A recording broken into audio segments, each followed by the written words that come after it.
Hey guys, hope you're all well. This is going to be an amazing stream.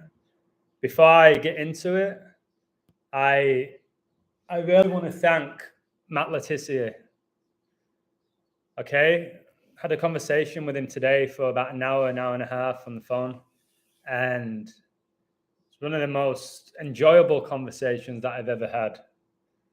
I wasn't starstruck or anything like that. I'm way beyond that, but this is a genuine guy who had an incredible talent.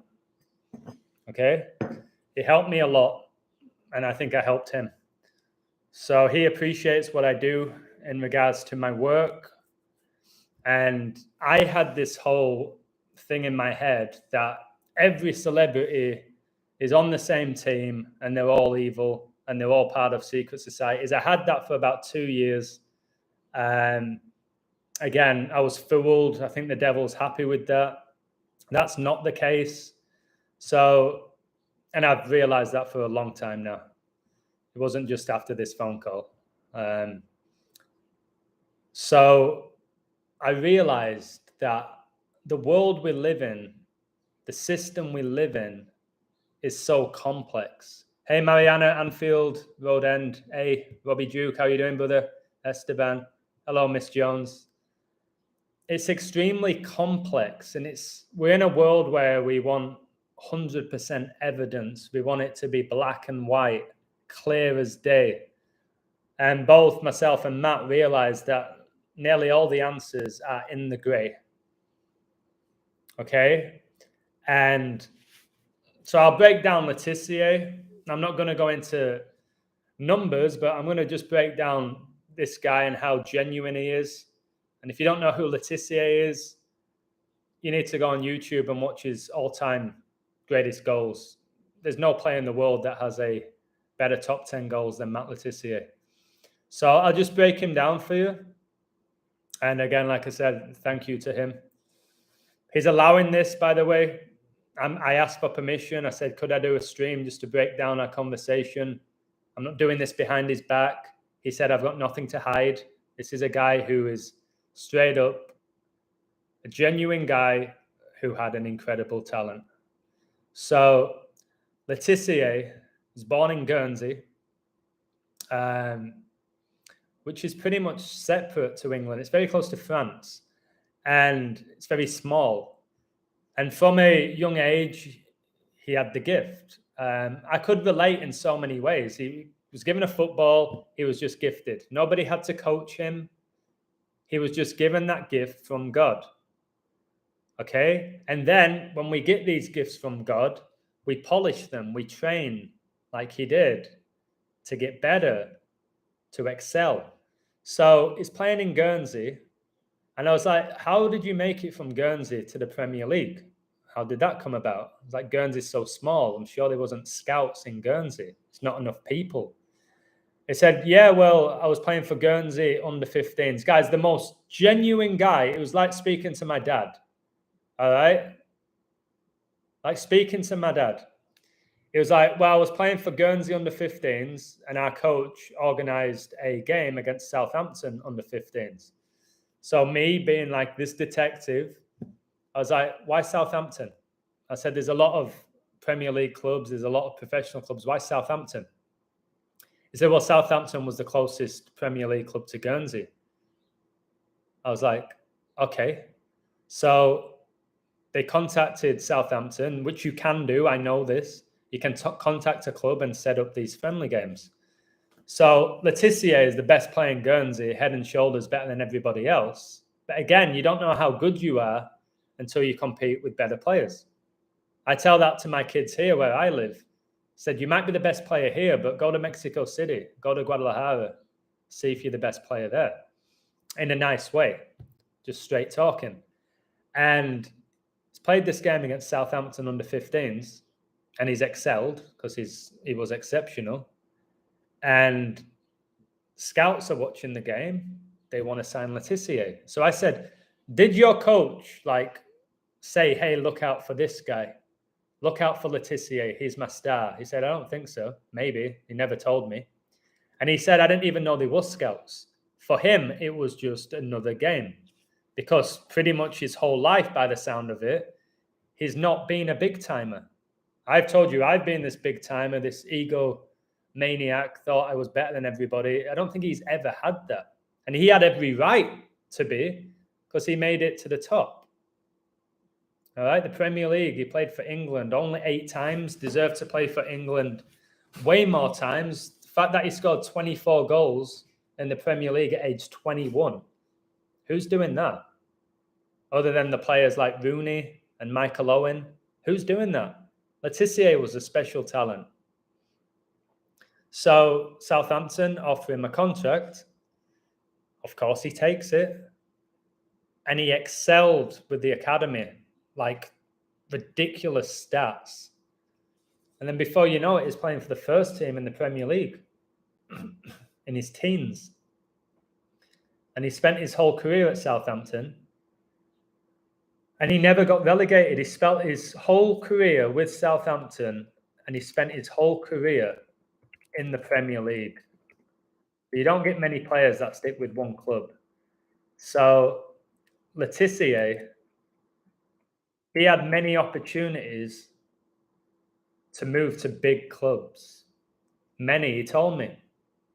Man United, Spurs, Chelsea, they all wanted him. And so they should, because he was so good. And he proven himself in the league. And he never left. And a lot of people probably ask, why did you never leave Southampton? And again, it's not just one answer. It's not just one answer. Many reasons. Okay? Southampton gave him his opportunity.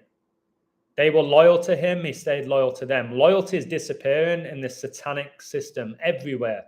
That's why 2 out of 3 marriages are ending, why there's so many affairs, why so many people are quitting their jobs out of nowhere without even giving notice. Loyalty is disappearing. And in the professional game, it is. All right? We've had a few players that have stayed at one club, Tissier, John Terry, Gerrard, Scholes, all right? Neville Brothers. I'll get to them later. So he didn't go because he wanted to stay loyal to Southampton. Number 2, he was happy. He was happy to be a big fish in a small pond. And again, this is Premier League, guys. They're all amazing players, or most of them. Some of them are not. I'll get to that later as well. So he stayed for loyalty. He stayed because he was happy that he was like the big fish in the small pond, but not because he wanted to be adored. All right? That's not who Matt Le Tissier is. He wanted to entertain. He wanted to entertain the fans and play football. And he knew he had a gift that most people in the world don't have. He knew it, which is what I said to him. I said, it's absolutely no issue with knowing your gifts, but you've got to know your faults as well. You've got to know that you're a sinner and everything. But there's nothing wrong with saying, yeah, I was one of the most technically gifted footballers of my generation, because he was. He's not lying. His stats didn't lie. It's not ego. It's just the truth. When I talk about my codes, I ain't lying. I'm speaking the truth. I'm an exceptional coder. It just is what it is. Don't make me better than anybody. It's just the truth. Usain Bolt's lightning quick. It's the truth. So another one, like if he went to Man United, Chelsea, Tottenham, it's very easy to become a fringe player. Not that he wasn't good enough, but look at Man City. Look at their bench. Look at their bench. Some of the players on that bench. Like, do you want to be the player that doesn't know if he's playing every week? Or do you want to turn up, know that you're starting, know that the club's revolved around you, know that the coaches are going to let you be Matt Le Tissier and express yourself? That was more important to him than getting a big move to Man United. He didn't need... I spoke to Le Tissier today. New clothes, Adam? No, I've had this. I bought this in England, I think, in April. So it's not new. He knew his talent. He didn't need to win trophies to prove how good he was. Hey, O'Malley. Because again, that's ego-driven. I want to win all these trophies, what does it really mean? Do you know what I mean? There's a lot of average footballers. The Neville brothers have won tons of trophies. They didn't have a quarter of the talent of Tissier. All right, Jonathan Greening won the treble with Man United. Like, you can't judge a player by how many trophies he's won. That's not how it works. Like, you can't judge them purely on how they've performed at World Cups. George Best never played at a World Cup. Okay? Haaland may never play at a World Cup.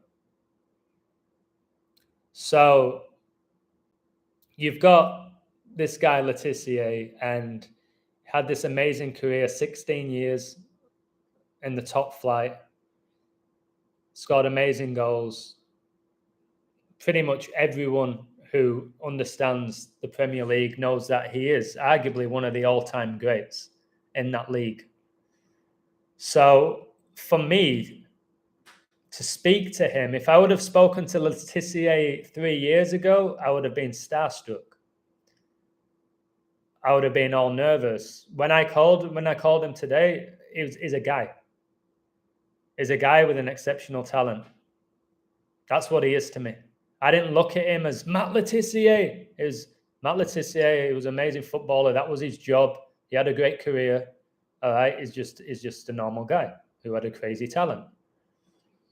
So that's why I spoke to him like we were best mates. I told you, it was like speaking to my dad. So he was with Sky Sports. He had a really good living. I used to watch Sky Sports a lot and Soccer Saturday, and I enjoyed it. And again, it's like crazy. It was so entertaining, even though it was just a group of guys talking. But if you had a little bet on and there's been a goal, Jeff, and like you're like, oh, both teams to score, come on. And you're like, get in there. Like there is that. I know you've got to be very careful with it. My brother's here. God bless you, Tom. Did you see number 9 scored for Holland, Wakehorse in the 11th minute? Yeah, bro. My whole code for Holland to win was 9-11. It's on Twitter. I said Holland would win in a 9-11 riddle, and that's what happened. They got their 11th win against that team as well. So, yeah, when I saw that, I thought it could finish 1-0, and it did. That was against Ireland, wasn't it? So I'm speaking with Le Tissier, and I'm like, all right, this is a legit guy. Let's just go deep. It wasn't structured. It's not like a typical interview. So, like I said, Sky Sports News, Soccer Saturday. I'd watch it every day when I was in England, and he was a big part of that. And now he's not on the show. Again, it's not for just one reason, but he just didn't want to play along with the mainstream media. He wasn't going to push Black Lives Matter. He wasn't going to go against his belief system with coronavirus. And it's one of those people where it's like, okay, it's probably easier to not have him work for us anymore. And he was fine with that because he's got principles. He knows who he is. He knows what he stands for. And he knew outside of Sky Sports that he would be fine. What I learned from Le Tissier is, I'll get to that in a moment about the code. What I learned about Le Tissier was he's straight talking, and he's got massive self-belief without being egotistical. And that is a beautiful balance to have, to know your worth, but to not let it go to your head. And now he's being called a conspiracy theorist because he's called out COVID, because he's called out Russia invading the Ukraine. But the reality is practically everything he said was going to happen has happened. He's been right. Okay? He's been right. And still the media, which is a machine, are calling him a conspiracy theorist. It's like me saying when I told you all that Kim Kardashian's a man, and now she's just won GQ Man of the Year award. I'm still the conspiracy theorist. When it's in your face, like the truth's right in front of you.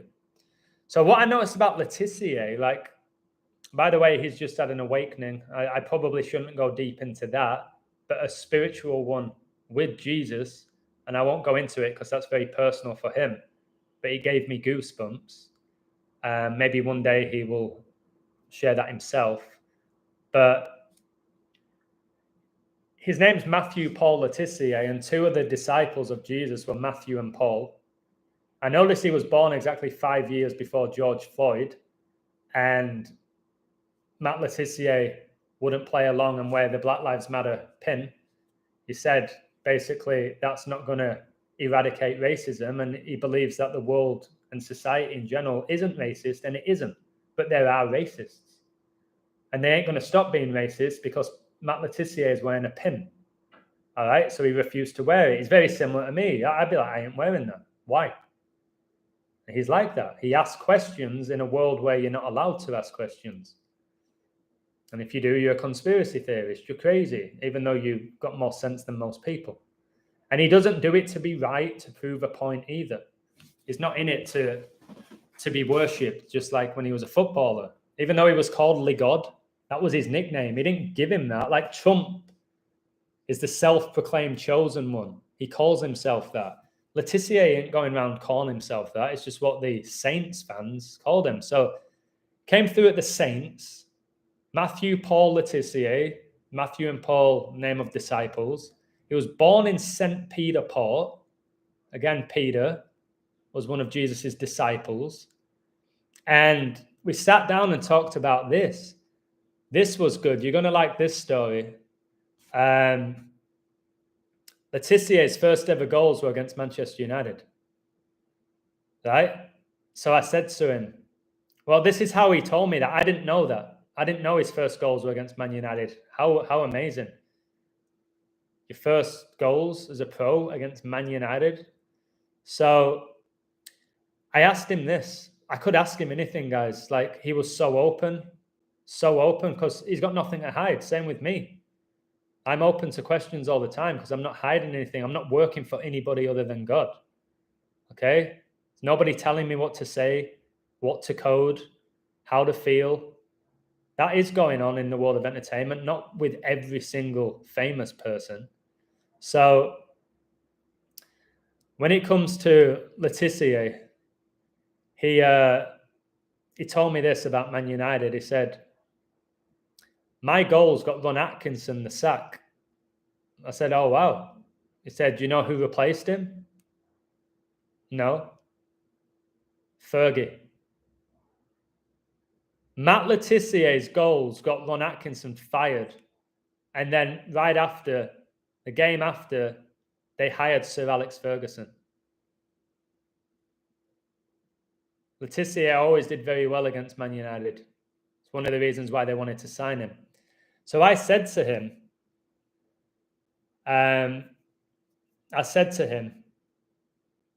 listen, explain this to me. I said, go for it. You got Sir Alex Ferguson, one of the greatest coaches of all time. He's come from Scotland where he did amazing with Aberdeen. And he's come to United and he said, we're going to knock Liverpool off the perch. And he came and he won 13 Premier League titles. He won the treble, Champions League. I said, is that possible? Do you believe that's possible? For this guy to do that, to have that much say in a club? And he straight up, he said, yes. Again, he's a pro. He's played pro. He's made a career out of it. I was an exceptional player, close to it, but I never played it. He knows more than me when it comes to the professional game. He's been there, he's done it, he's excelled.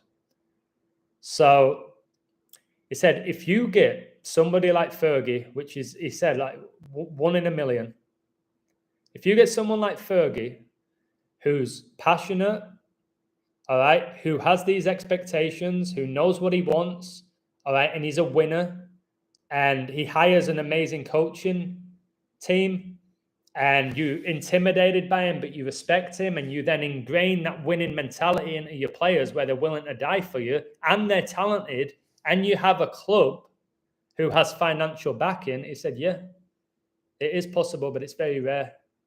He said it's very hard to do now. It's very hard to do now. especially because players don't want to hear it. A lot of players are not intimidated by their coach. They don't respect the coach. Coaches come and go, don't they? With Fergie, what happened with Fergie? Okay? If you went against Fergie, you're gone. It didn't matter how good you were. Van Nistelrooy went against him. See you later, Ruud, even though you were incredible. Jaap Stam went against him. One of the best defenders to ever play the game in the modern era. You're gone because Stam wrote about him in a book. Beckham, you want to get smart? You want to put celebrity above the club? You're gone. So that's changed now. Coaches can lose 5 games and get fired. So it made me think, you know what? Maybe it ain't so black and white. Maybe Fergie isn't this 33-degree Freemason who's a Satanist, who's sacrificed people for success. Maybe that isn't what it is. We all have these gifts. Some people have to be the greats in whatever field it is. It's very easy for me to say, well, they all made it right to the top because they're all Satanists and they all sold the soul. No, I don't think that. I think some have. I think some, like Mbappe and Neymar, are actively worshipping the devil. Actively. They know what they're doing. They're aware of the witchcraft. They know that they're exploiting people and they get pleasure out of sin. I would say the majority of celebrities who are not A-list are regular people with talent. I'm not changing my mind. People change their mind all the time, though. I'm evolving, JK. At the beginning of my life and growing up, I questioned nothing, all right? Hear me out. Because this is the issue with society. If you change your opinion, you're a liar. Do you know what I mean? If you change your opinion, you're a liar. But you said you weren't going to come to the party. Yeah, well, yesterday I didn't really want to go. But why are you going now? Well, I've changed my mind. I've got more energy now. I want to go. Well, you're lying then. No, I've changed my mind. When I said it, I didn't want to go. So growing up for me, I was this avid athlete. My life was sports. So all I saw sports were as a entertainment tool and a way to show off and excel. And it would help me like gain friends. And it was just a great gift in my life being an athlete. Never questioned the money element. I never questioned the code. I didn't know the code. I didn't question corruption. I wasn't bothered. I just enjoyed watching it. Did I have a few bets when I was younger? Yeah, 10 quid, 5 quid, just for a bit of fun. Then I get into this code. Like he asked me, how did you learn about the code? He really likes my work. He follows me on Twitter. He's been watching me for a while. He really likes what I do. He knows I've got a gifted mind. So I get into this code. Who do I find? I find Zach Hubbard, who has a gift, but he has no spiritual discernment and he's anti-Christ. But he's got a gift and he taught me a lot. And he taught me that man is in control of everything because he doesn't have spiritual discernment. All right? He still doesn't. However great he might be at coding, he doesn't have spiritual discernment. So he taught me that it's man, it's secret societies, it's the Jesuit order, it's perhaps a bit of black magic, but they're responsible, they're behind it. And then it's Vegas. He still thinks that Vegas dictating the outcomes.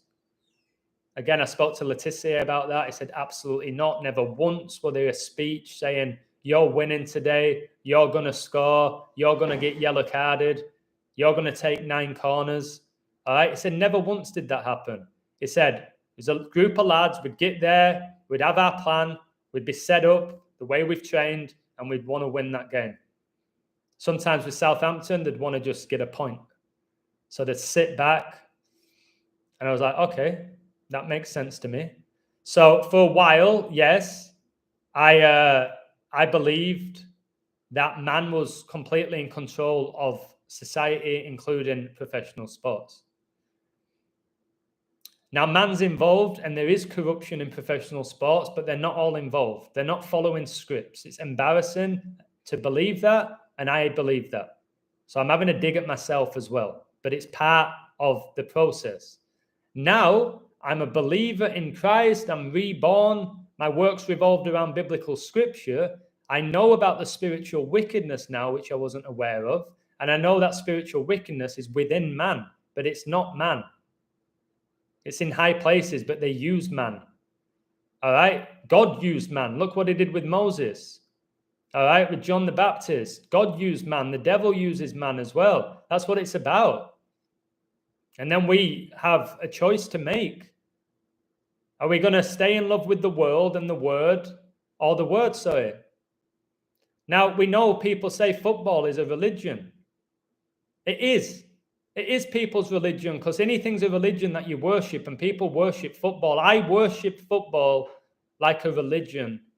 Think about the fans in the stands when they're crying and they're buying shirts and they're chanting.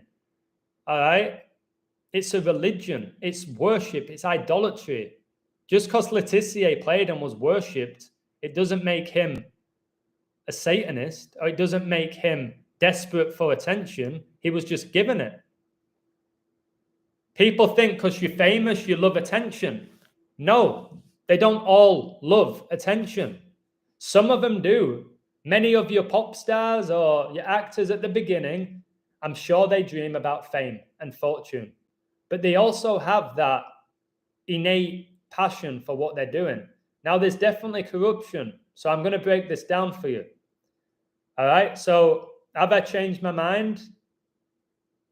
Yes and no. I've just realized that it's not black and white. It's not all of them in on it together, mocking the public like I thought. The symbolism, I think these top stars, they're told to do it from their agents.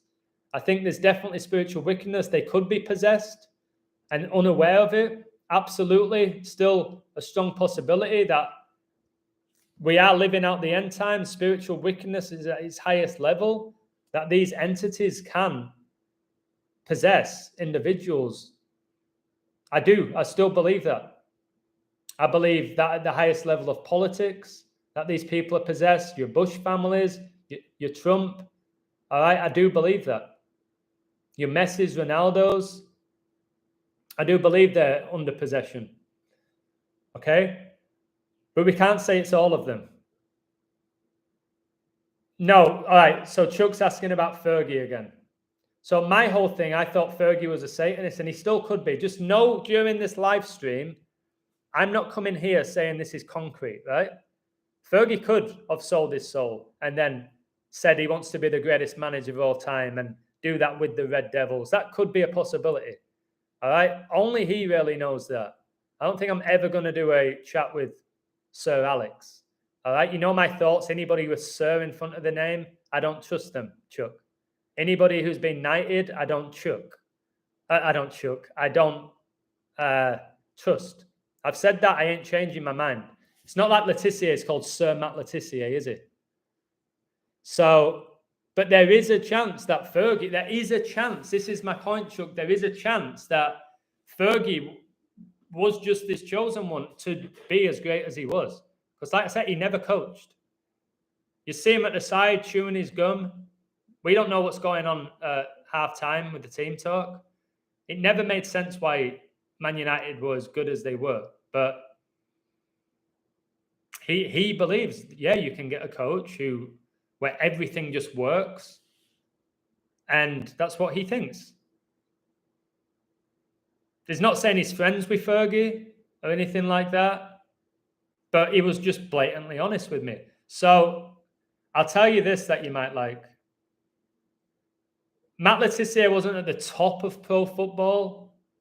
You know what I mean? He wasn't like your top 10 footballers in the world, but arguably top 10 best Premier League players at his time, for sure.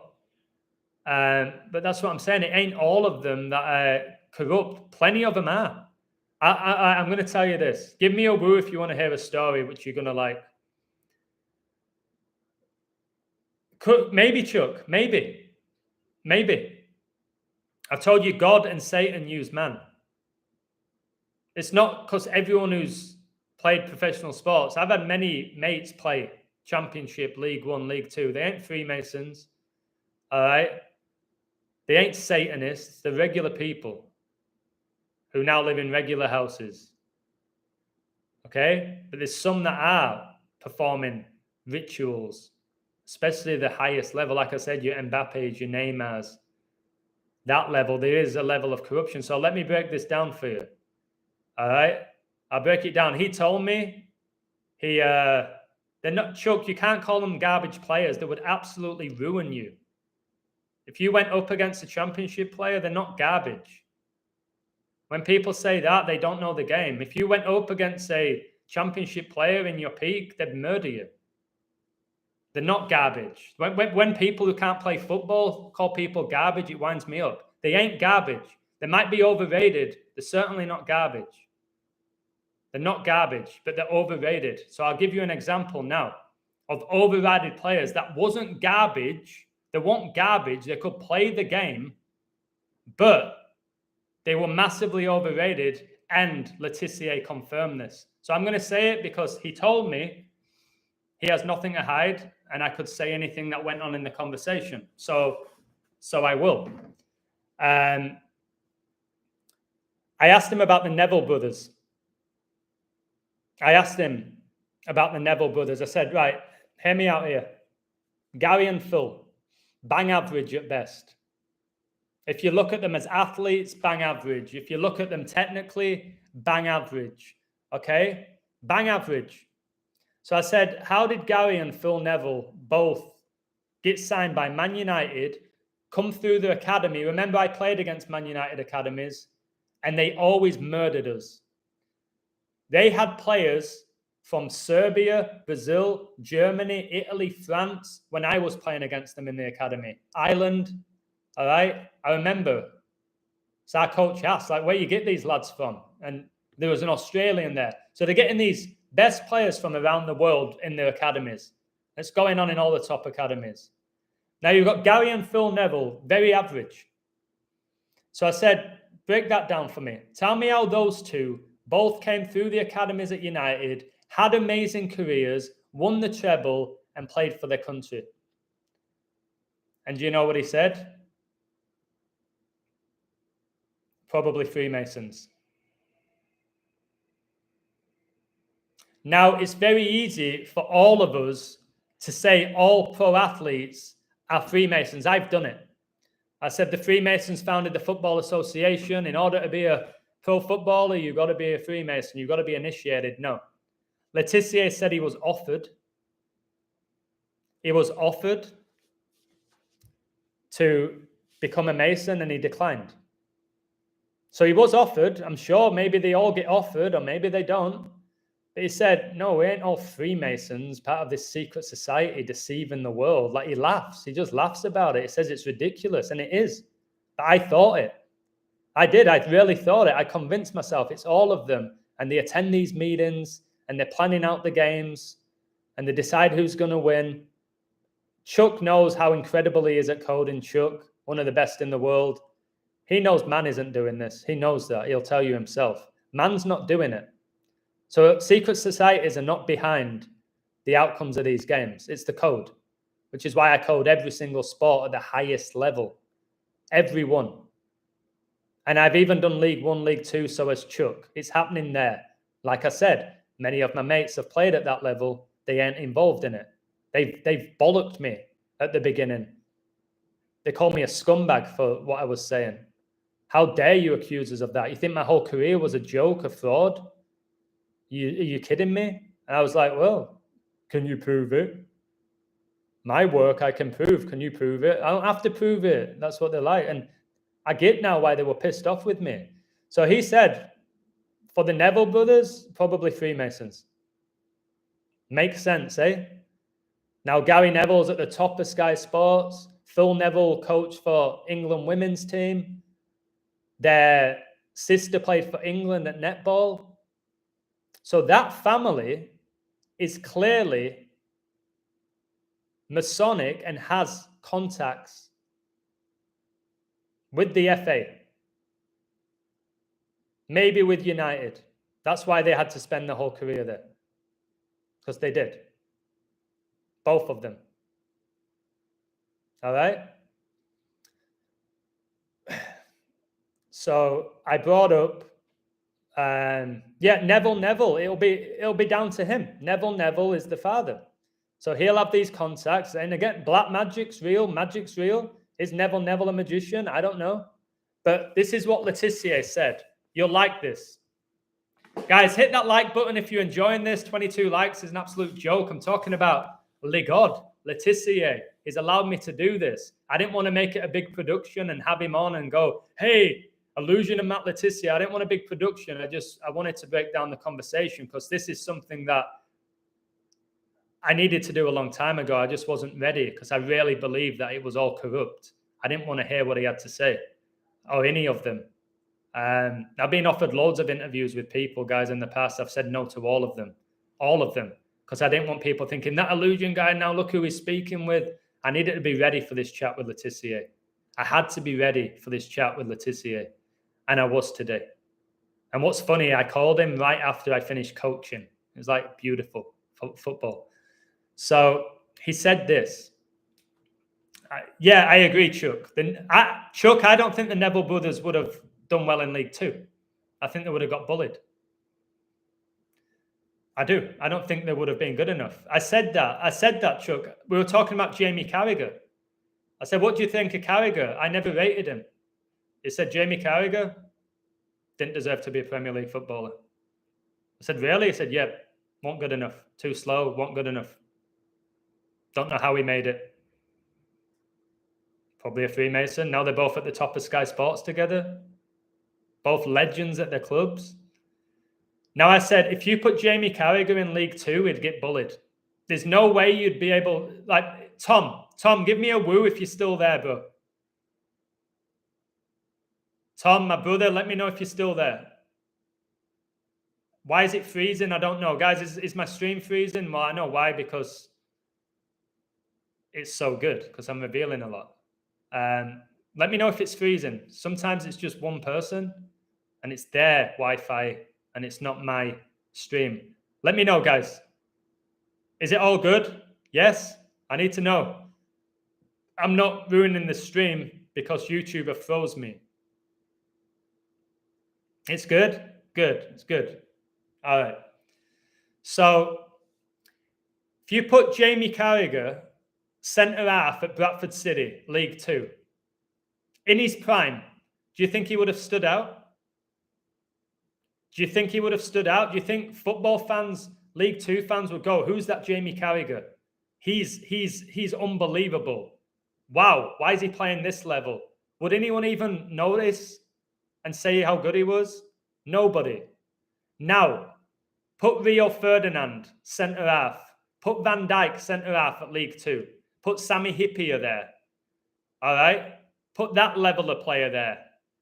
Every week, people would be like, who's that Rio Ferdinand?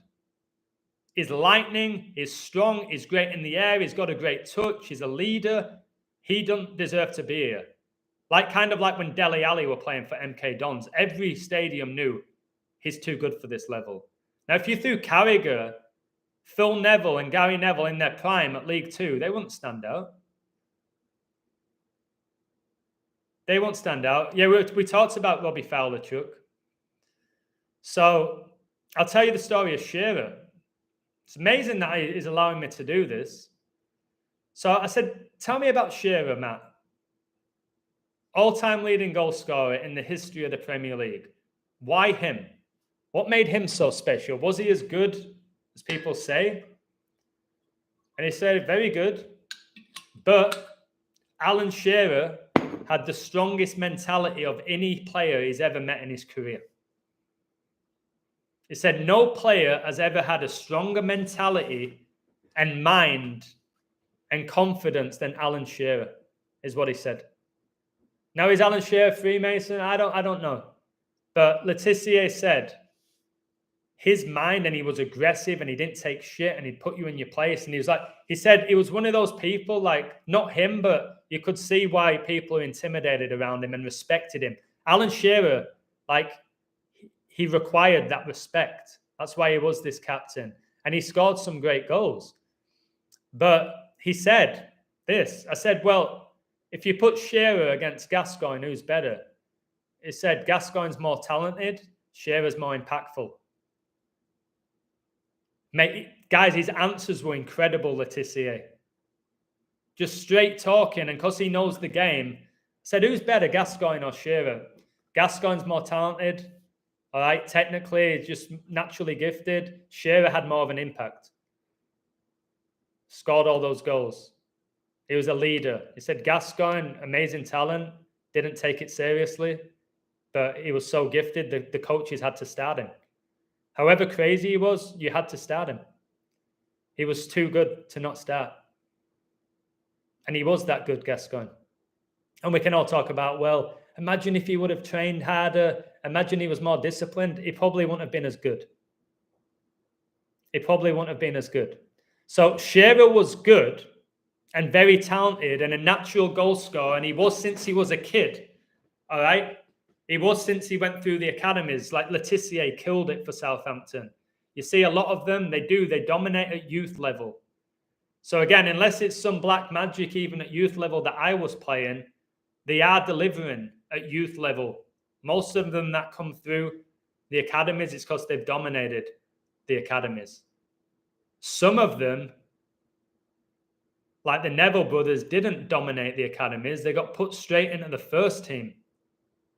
Rooney dominated the academy when he was there. In a year, they knew. At 14, I think he was training with the first team. So there's certain players, like, is Rooney a Mason or all that? I don't know, but what a player he was, eh? Basically, he was the second coming of Gascoigne, but not as crazy.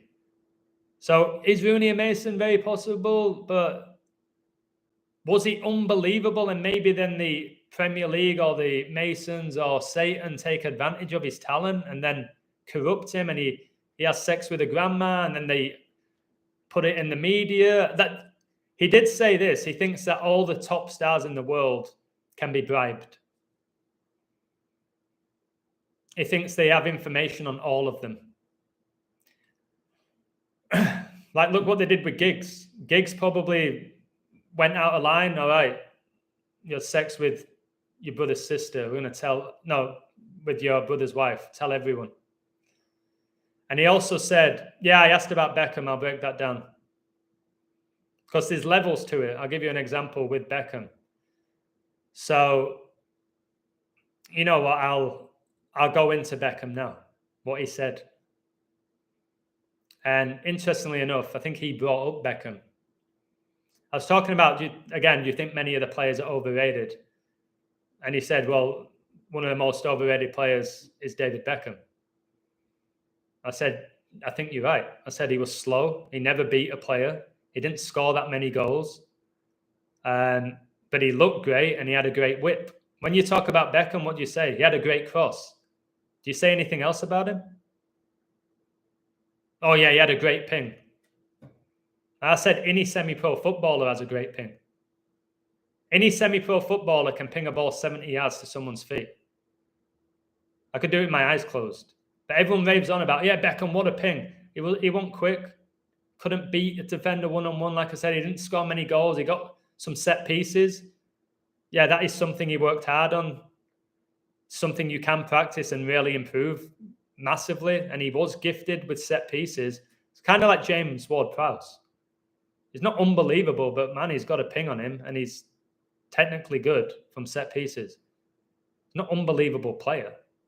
So he said this about Beckham. He said Beckham sold out. Yeah, blackmail. Blackmail's a real thing, Chuck. It's going on in all walks of entertainment. And it probably has done since the beginning of time. Blackmail. Blackmail will make you do many things. So does money. So does money, and it always has done.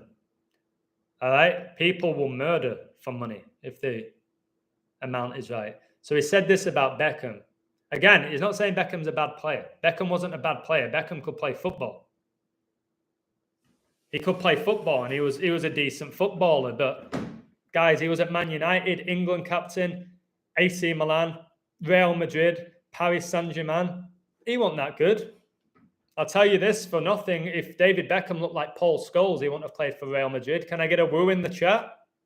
Can I get a woo in the chat? If David Beckham looked like Paul Scholes, he wouldn't have been playing for Real Madrid. Somebody hit that woo, baby. It's just the reality. I'm speaking facts. If Scholes looked like Beckham, you'd probably say he's the greatest footballer of all time. But Scholes didn't look like Beckham. Now, was Scholes a Mason? I don't know. Could he play? Yeah. Yeah, what a player he was. But he had asthma. It's like this little ginger kid with asthma, he made it. Like, that doesn't seem right. But the fact is, he could play. You can't compare Scholes with the Neville brothers. Scholes was outstanding. I've seen him live numerous times, and he was a quality player. Like Gerrard, unbelievable player. Is he a Mason? Maybe, but he's unbelievable. Gerrard's unbelievable, and he has been since he came on the scene. Carragher wasn't unbelievable. Harry Maguire is clearly a Freemason. That's why he keeps starting for England, because he doesn't deserve to be there. He's not proven himself with United. So he's obviously got ties with the FA as Harry Maguire. And he'll have ties with the England camp, who will have a say in the team selection, because he shouldn't be there. We all know that, all football fans, and we shouldn't make light of that. We shouldn't turn Maguire into a joke. We should genuinely be disturbed by the fact that he starts for England. There is a level of corruption. There is corruption in pro sports. There's corruption in every walk of life. It ain't just like everything on TV and the media is corrupt. It's corruption everywhere. We live in a world of sin. It's everywhere. See corruption in a regular office place. It's favoritism and all sorts. It's just the reality of the system that we live in. Just pro football, there's more eyes on it. So he said Beckham's criminally overrated. And we both agreed on that. And he said Beckham sold out. And that's why he was wearing like a strong and all about his hair and dating the Spice Girl. He said Beckham sold out. He said they all don't do that. But again, you've got to remember this. It's deep is this. Beckham is, again, I'm not going to get into the gender stuff. I'm not today. I'm not. David Beckham is super handsome. And he was even more handsome when he was younger. Super handsome. All the girls liked him. The guys kind of like related to him, even though he was so handsome. He's like down-to-earth Cockney kid. All right. So he was like, and he was ego-driven. He wasn't like Tissier. Beckham wanted fame, fortune. He wanted attention. Okay. He did want that worship, and he's getting it now more than ever. Did he sell out? Yeah. Of course he did. And whoever it is, these spiritual wickedness, or you want to call them high-ranking Masons or black magicians, they saw Beckham and they saw, we're going to use this guy to push this heterosexual agenda. We're going to get this guy, he's at Man United, he's at a big club, he's good-looking, now he's dating a pop star. All right, we can use this guy, have him promote hair products, perfume, fashion. And then Beckham's had a huge role in society with how weak men are. People like Beckham have led to where we are today, where the average man is crazy weak. Either in love with themselves or just now become overly insecure of their appearance. And he had a huge role. He also had a huge role in the tattoos with the sleeve. That was Beckham, marking your body.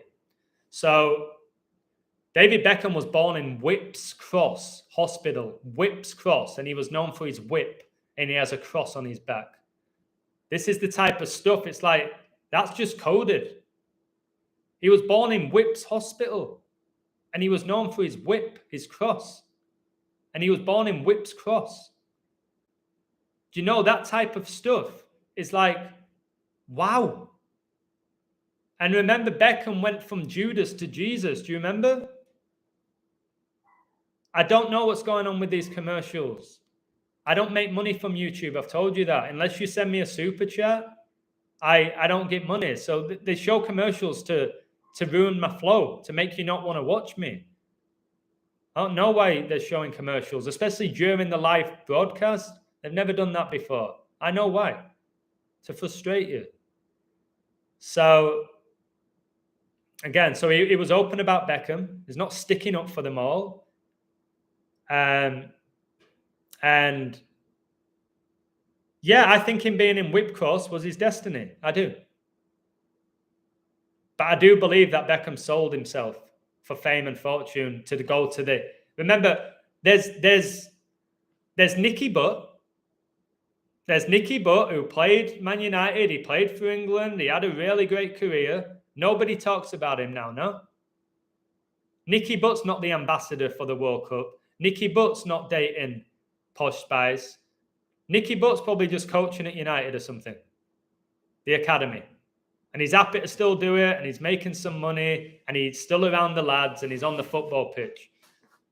His career was amazing, but he didn't go that next step like Beckham. Beckham went to Hollywood and played for Los Angeles, and he's hanging out with A-list celebrities. There's levels. This is what I said at the beginning of the live. There's levels. It's not all pro footballers are this. Some of them are. Some of them are not. Some are money-driven. Some of them are not. Some of them are unbelievably talented. Some of them really shouldn't be there, like Robbie Savage. I said, how did Robbie Savage's son get a contract with Man United? And he said, because he's got contacts. He's got contacts with the club. So if you was a pro footballer, say my dad played at Man United, right? Hey, Lady Hawk, God bless you. I agree, Chuck, with the tattoos. I think they're even told what tattoos to get. I think they lose their free will. I think when you sell yourself for money and glory and fame, you literally take away your free will. Not your soul, because that belongs to God. Your free will. If they say, right, you're going to get this tattoo and you're going to promote that. All right, you're going to celebrate like this. When you're a kid, you celebrate what feels right, don't you? I told you with me, I didn't celebrate. I'd score all those goals, and all I'd do is run back to the halfway line. That was kind of my celebration. I'd score and just run back smiling. I didn't flip. I didn't put my hand in the air like Shearer. All right, I wasn't doing any of this. I ran back, and I'd score 3 or 4 goals most games when I was younger. I just didn't celebrate. Some of my teammates did. They had these celebrations. I didn't play a role in it. I wasn't interested. So, again, there's levels. There really is levels to it. And with Beckham, he's chose the world. All right. And he got addicted. You can get addicted to fame and fortune like people get addicted to drugs and alcohol. Can I get a woo, guys? Anybody in the chat? I think fame is an addiction. Fame, fortune, wealth, prestige, attention, it's a drug. If you're living in the flesh and you're ego-driven, that is a drug. You don't want to give up. That's why a lot of pro athletes get depressed when they retire or they turn to alcohol. They want the glory days back that they're not going to get. It's not as great as you think being a pro, especially when you retire. I know a lot of them play golf, a lot of them go into coaching. Imagine playing in front of 60,000 people every week, being around the lads, making crazy money, the girls all over you, and then 10, 12 years later, oh, yeah, he used to play in Prem. How you doing? Yeah, you were a pretty good player back in the day. 10 years before. Oh, my God, is that you? Is that you, Ashley Cole? Is that you? Oh, my word, can I have a photo? If I saw Ashley Cole now in the pub, I won't give a shit. If I saw him 15 years ago, I'd be shaking. Ashley Cole, oh my, was like one of the best left backs to ever play the game. Remember when he man-marked Ronaldo out of the game so many times? Oh, Ashley Cole, idol worship. I was one of those people, guys. You should have seen me when I met Beckham. I froze like a little girl when I met Beckham. My heart popped out of my chest when I met Beckham. If I saw him now, not that I'd go up and have a go at him or like ruin him and call him a Satanist, but if David Beckham walked past me now, I wouldn't give a shit. I told you the other week when this friend called me, get downtown now. Britney Spears is here. She's right next to my table.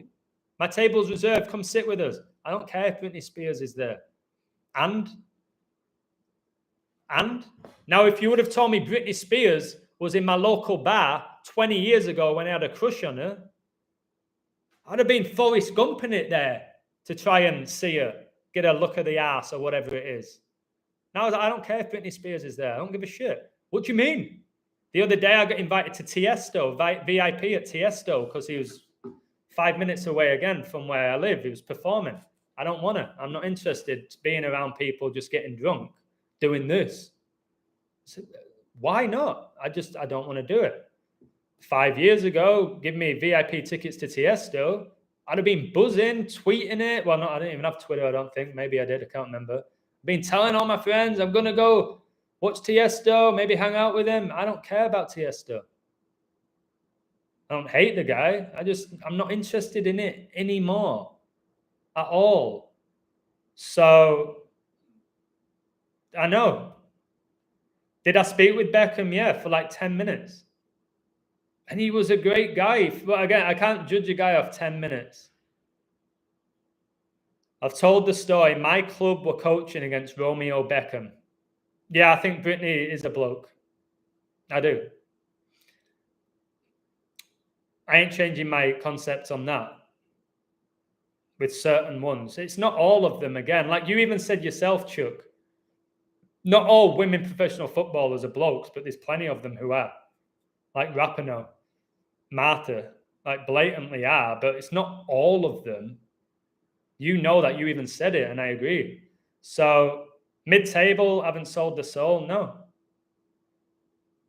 No, but maybe when they make that big move, you know, when they're going from like a Bournemouth to a Man City, or like when Calvin Phillips went from Leeds to Man City, is there something that goes on? I don't know. Tissier implied no. But he's going off what he knew. Like I said, he never got that big move. He was offered it. He never took it. He told me why he didn't take it. It's not like they said, you have to do this ritual to get to United. He told me why he didn't want to leave Southampton. It makes sense. So I don't think you can sell your soul. Like I've said, you become consumed with the world and you become addicted to fame and fortune, and they'll make you do things that you don't want to do. But Beckham, wear this strong. Here's 20 grand in your bonus this week. But really, just to wear that? Screw it. I ain't bothered. I'm comfortable in who I am. Or is it just to reveal to the world that he's actually a female? Again, and he's demonically possessed. Again, if they are this, then it's demonic possession. So otherwise, it doesn't make sense. But let's just break it down normally. Let's focus on Tissier here and not me and what he said. So I said, Tissier is either outside of it. Yeah, he's outside of it. I thought he was controlled. I told him to his face. I said, you've got celebrities who are pushing the vaccine, celebrities who are against it. I said, I think, and many people think, that you were hired to create this division because there needs to be the good guy and the bad guy. I told him that. He said, no. No. He said he had an awakening in 2020. He couldn't understand why players were having heart conditions and why so many people were dying young. He's going off the media, again, whether you believe the media or not. But the fact is, people are dying young now. I've witnessed it myself. People are dropping dead. It is happening. It's not just the world of celebrity. You might have witnessed it in your own lives right now. This stuff is happening. I think it's to do with revelation. I think it's biblical. And for him, like if Christian Eriksen went down with a cardiac arrest, he's not doing a code that I'm doing or what Chuck's doing. He's not doing the numbers behind it the way I work.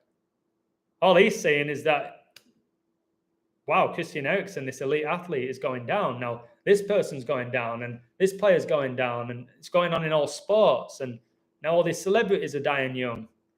And then some of his close friends are dropping. It's like, what is this? And why are the FA not talking about it? Why are they keeping it hush? Why is the FA promoting getting this? Why are they promoting the rainbow armband? Why are they promoting Black Lives Matter? He said all of this. So everything, I came to the conclusion, I was like, everything he's saying makes sense. And now he's lost his job with Sky Sports, but he ain't bothered. He said, I can make money outside of the system. And I said, I'm doing the same thing. I don't need the system to make money. I don't need promotion. to make money. I've worked my ass off to build a reputation outside of any assistance from anyone else in regards to the mainstream. Have people helped me? Yeah, we all need help. But I've never been pushed by like major players. You're not having Sky Sports telling people to go to the Illusion to tell you who's going to win the Premier League games this week. You go to Soccer Saturday, you go to the Super Six, you go to these ex-players saying, I think Spurs are going to win 2-1 on the road, and they'll give you a few stats. And more often than not, they're wrong. So, yeah, I agree. Ex-Gertie. God bless you, Epidemic Product Entertainment Group. So, Tissier for me is 100% organic. He's had an awakening. He's famous, but he's not like iconic around the world. You know what I mean? He's not being pushed down our throat by CNN or Fox News or the BBC. They're not heavily getting behind him or heavily annihilating him. Yes, they've called him a conspiracy theorist, an anti-vaxxer. Yeah, I got called that. All right? He got called it. He just has a bigger platform than me, a way bigger platform. And he knows he has a platform. So he said, I'm going to use my platform to say the stuff that the average person wants to say who doesn't have a platform. There's many people with 5 followers on Twitter who have the exact same mindset as Tissier. Tissier has 700,000 people. And again, one of the best Premier League footballers of all time. That's still not much of a following when you're seeing people with hundreds of millions. He's got 700,000. It makes sense. Wonder how many people support Southampton. Probably at least 100,000 people in the world support Southampton. They'll all be following him. Hey, Joseph, God bless you, brother. Hope you're well. Guys, can you follow Joseph Aquaviva 2222, please? Great guy, does amazing work, and he promotes the word of the Lord. Can't say for sure about Eriksen. May have been black magic that made him collapse. Yeah. But I can say for sure that a few days after I said he was going to get signed by Man United, and he did. Months after. He's had a cardiac arrest. He gets the biggest move of his career, and he goes to the Red Devils. Makes you think spiritual wickedness. But does Satan have the ability to do that to a person? So we can go back and forth. Did Eriksen know he was going to collapse at a certain time? Did all the players and officials know? Did the physio know? The doctors know? Where did they take him? Do you know what I mean? It's like deep. It's like, all right, if Eriksen didn't have it, so they've come on, carried him off, where's he gone? Some secret layer? Did he go to a hospital? Did he not? It's all stuff like I've tried to avoid all of that now because I don't have the answer. I just have to give you the code. We're told that Eriksen had a cardiac arrest on that date, and I've given you all the numbers why, and they're mind-blowingly biblical. Yes, I've seen whales in the water, yeah, and dolphins and seals. Where I live, it's beautiful for marine life, like one of the best in the world. Yeah, he's from Guernsey. What else can I tell you that he told me? All right, he did you ask Tissier about demonic possession? Yeah, he said there's none of that. Said not that he's aware of. I've told you many of them could be getting possessed and unaware of it. He said it's not like he's aware of the black magic and they're like doing spells in the changing room. He laughed at it all. I did my impression. I was like, all right, you're all in changing room. Here's your script. Read out your scripts. Make sure you know what you're doing. And he laughed. He's like, yeah, sure. And he went, what about when I scored that volley? Guys, do you remember his volley? This live stream is to lead you to God. The code is God and Satan's infiltrated it. I'm trying to lead you away from man. It's not flesh and blood. The Bible tells us. So I'm still doing this work. Tissier, all right? Was he being used by God and the devil? Maybe. Remember, professional football, Satan takes everything that's pure. Anything that has a big influence, he gets involved in it. That's why he's bringing politics into professional sports. Football's a beautiful game. It's just one of those games that God's created that people love. It's changed my life for the better. And Satan's like, I'll have some of that. I'll get involved with that. Music is beautiful. I'll get involved with that. I'll make it about ego. I'll bring out this top 40. I'll make sure the stadiums are huge with bright lights. And I'll be behind that. All right? He knows that. He gets involved in everything, but he doesn't create it. Football's beautiful, I tell you. The world's beautiful. The system's sick. Football's beautiful. The professional game is sick. Money's fine. It's a exchange tool. What people are willing to do for money at times is sick. It's just the reality. It really is. So pro sports now is just basically pushing agendas and to distract you away from God. He told me that pro sports should just be escapism. And I agree with him to an extent. Not to be consumed by them or to be obsessed. I think football, you might back me up here, Flinny Chuck. It was a real good form of escapism. If you did it like once a week, like I'm off to watch Bradford City.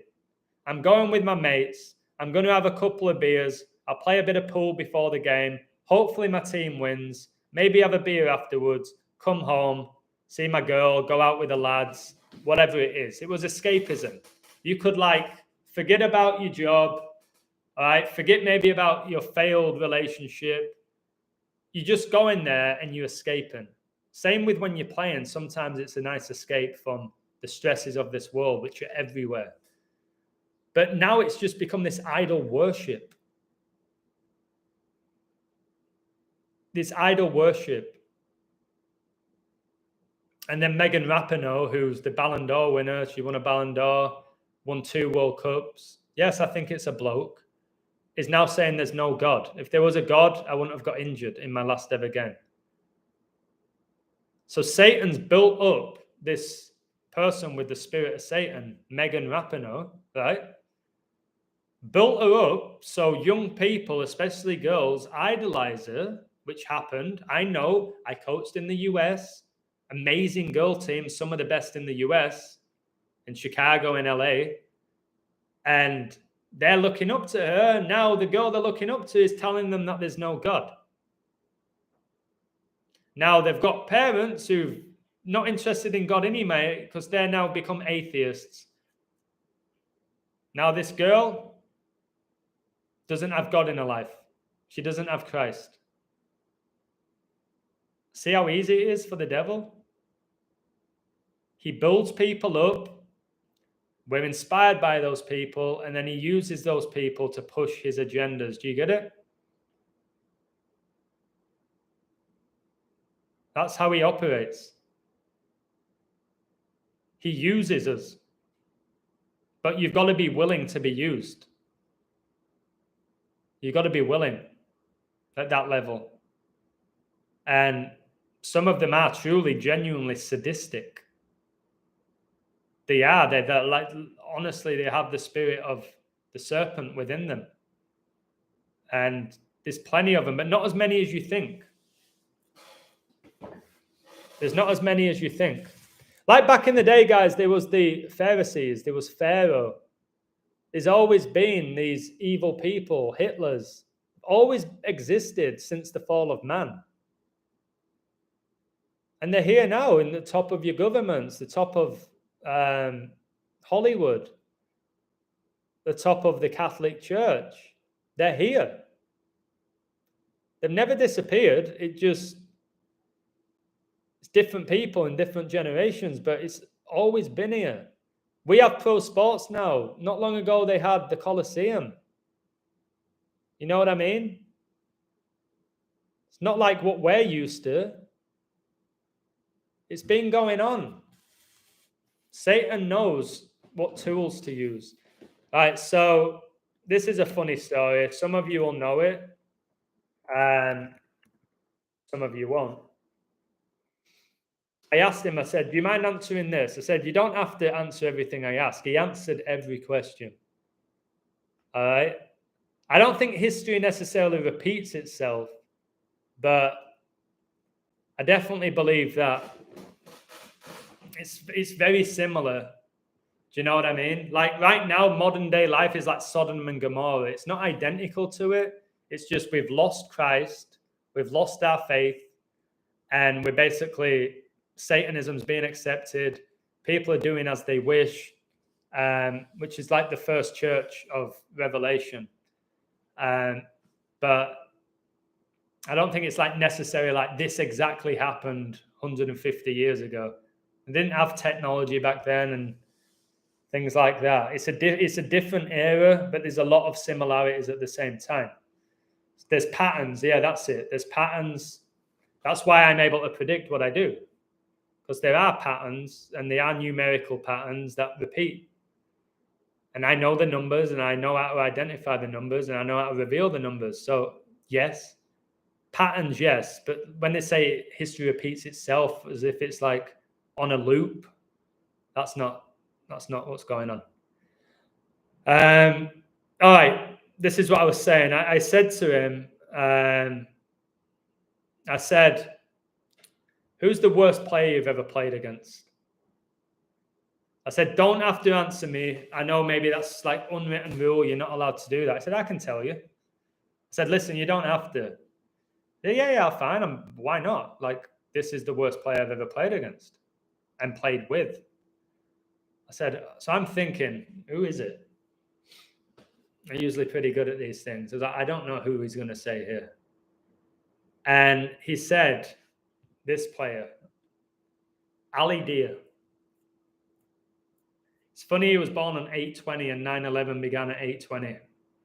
So he's from Senegal, right? Now, he was a fraud. This rarely happened.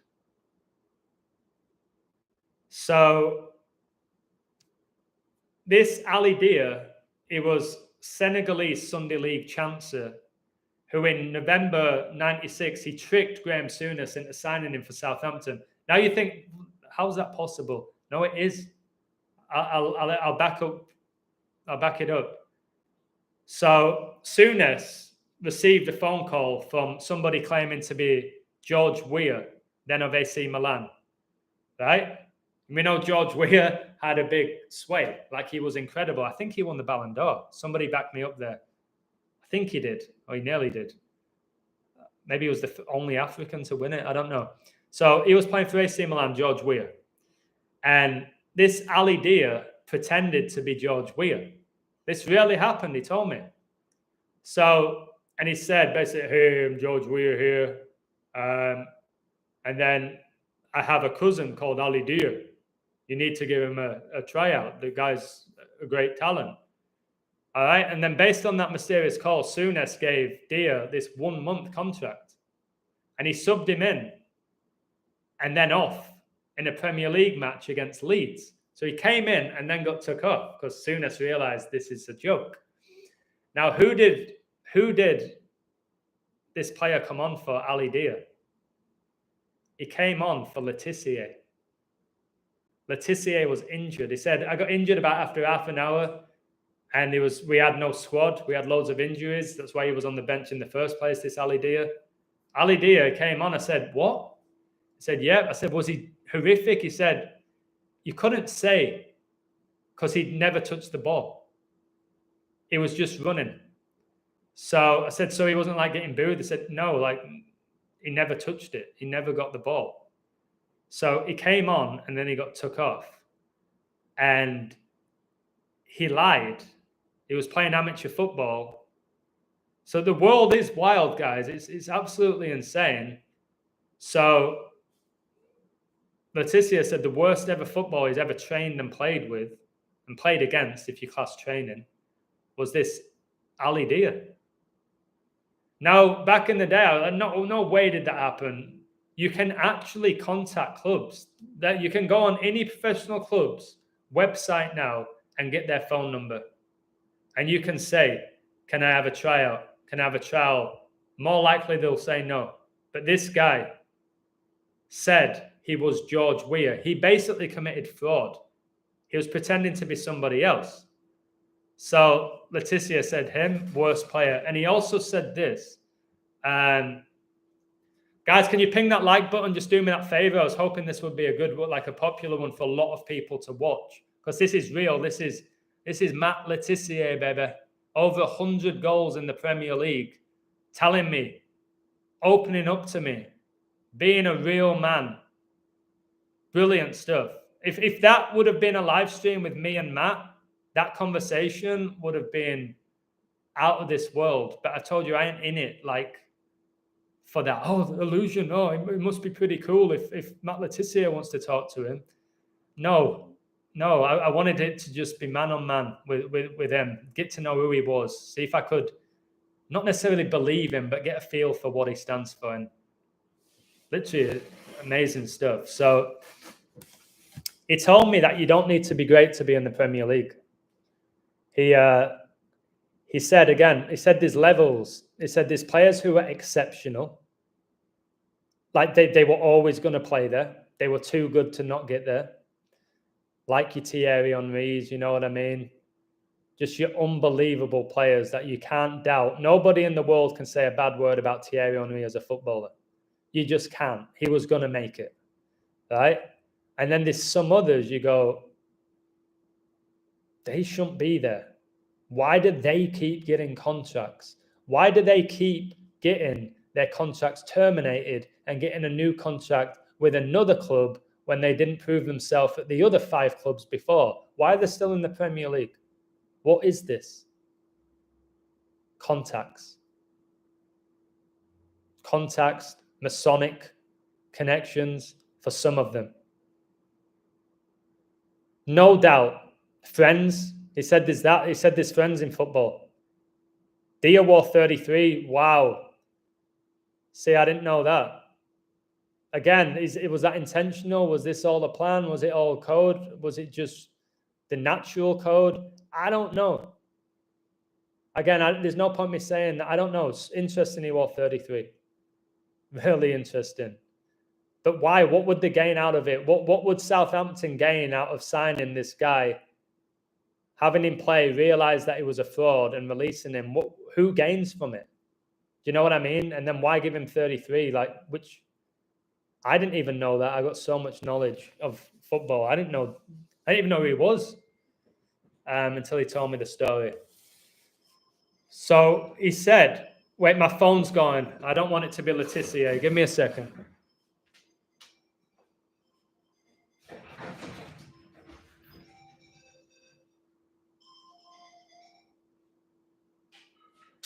Robert, I'm just doing a live stream. I won't be long though, okay? I'll call you back after. Okay. All right. Love you. Bye. What? Where is it? It's on YouTube. If you go on YouTube, it should just come up. Do you want me to find the link and send you it? Yes. All right, I'll send you it now. It wasn't him. 1 second.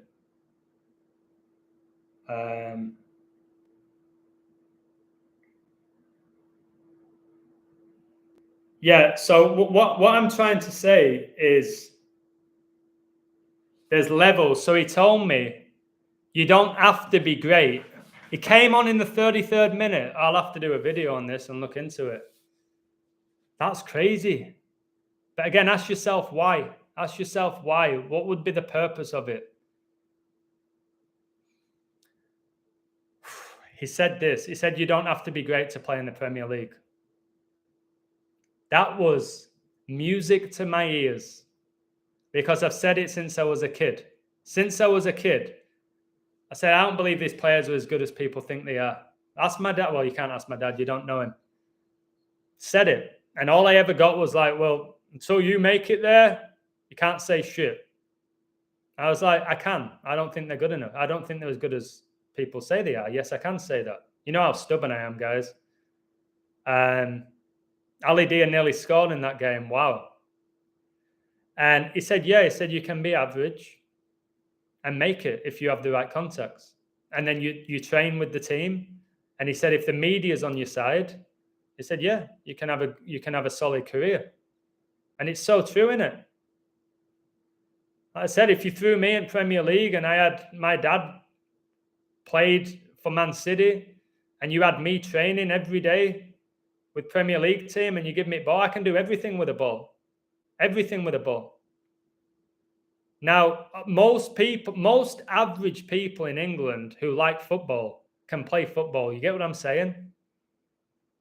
I've told you they can play a pass, they can strike it. They're built like footballers. Many people, if you go watch just a Sunday league game in general, they'll a lot of them still look like they could be playing in Premier League with the bodies and the physiques. And we've had this mindset of that these players in the Premier League are like gods. I can do nearly everything that they can do. Put me with any Premier League player, whatever it is they're doing, I'd be able to do it. I still believe that at this age. I do. And I talked about speed. I said, there's some with speed, you can't coach speed. I don't care how good Fergie is or whoever it may be. You can't coach those things. But over a couple of yards, you can keep up with people. If you get your positioning right, and you've got this guy who's rapid, but your positioning's good, and he takes the touch past you, you can slide that leg over a couple of yards. Now, if you're sprinting with a guy from the 18-yard box to the halfway line, the faster guy's going to murder you. All right, he'll beat you comfortably. But so again, you throw a Gary Neville, you put him right back. All right, all he ever did was pass to Beckham or pass back to centre half or go into Keane. And then sometimes they get up the field, whipping across, which any average footballer can cross a ball. All he needs is to put in one good cross in a game that leads to an assist. What a whip from Gary Neville. That's what he does. It's like, he ain't that great. And I'm sure he probably put in 20 whips and only one of them led to a goal. So he didn't have to be great. That's why he had to do this. That's why Carragher had to do this. If you notice, Roy Keane had to do this. They build them up. They had to give them that personality to make up for the lack of ability. I really believe that. Always chirping Gary Neville. Carragher always chirping. Keane always chirping. They weren't as good as you think. Lampard wasn't as good as you think. Matt Le Tissier was a different planet to Frank Lampard. Look at their England careers differences. Lampard was a different level of player. Le Tissier. Different level to Lampard. He only got 8 England caps. Well, how many caps does Jordan Henderson have? It's embarrassing. Amy Grappa's here. Kenya. I'll call you quickly after this, Grappa. Yeah, Maguire Crouch. Do you know Peter Crouch's dad said to Peter when he's younger, you will make it? I watched the documentary. I shared it on my website. All right. Crouch's dad said, you're going to make it, Peter. Trust me.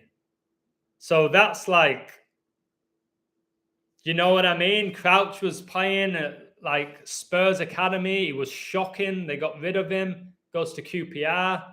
He did all right there. But his dad literally said, you're going to make it, son. And then the media will say, oh, wow, what an inspirational dad. It's almost like his dad was like, I've got contacts at these clubs, Crouch. And as long as you're playing and you're training every day, guys, if you watch Crouch when he was younger, it was embarrassing. The guy was not an athlete. And then before you know it, he's playing for England. I've told you the story about Crouch, my personal story. When I played at Bradford City, they had to give me a season ticket. And then I watched them because my family were fans. And I remember when I was at the academy, Crouch was playing for Portsmouth. Right? You were behind the goal when Le Tissier scored his best ever against Blackburn. What a goal. What a goal that was. It's hard to say what his best goal was. It arguably is that goal. But if you were behind it, mamma mia. What a strike. Again, he made the game look easier than anyone in the history of the game. Le Tissier. The magic that he did. He was better footballer than Cantona. It's just Cantona had all of this, you know what I mean? This swagger. Like when Cantona scored and he put his cut and he did that, Le Tissier scored about 10 goals better than that. Le Tissier did that against Schmeichel. Le Tissier loved Schmeichel. All right, you didn't see him do all of that like he's a god. Because Cantona, again, another one who wanted to be like a god, sold himself out. Then he's in movies and he's in Hollywood. Like, you see it. Le Tissier didn't get any of that because he was just a gifted player. He didn't need to be worshipped like Cantona. But you were better than Cantona. You come at me, tell me he wasn't. What? Because you've got in your head Cantona because the media bigged him up, and Le Tissier were better than Cantona. I won't be shocked if David Bentley were better than David Beckham. I've said that. Give me a woo if you agree, if you know what I'm talking about. All right. David Bentley had as much talent as David Beckham, if you know who he is. I'm telling you.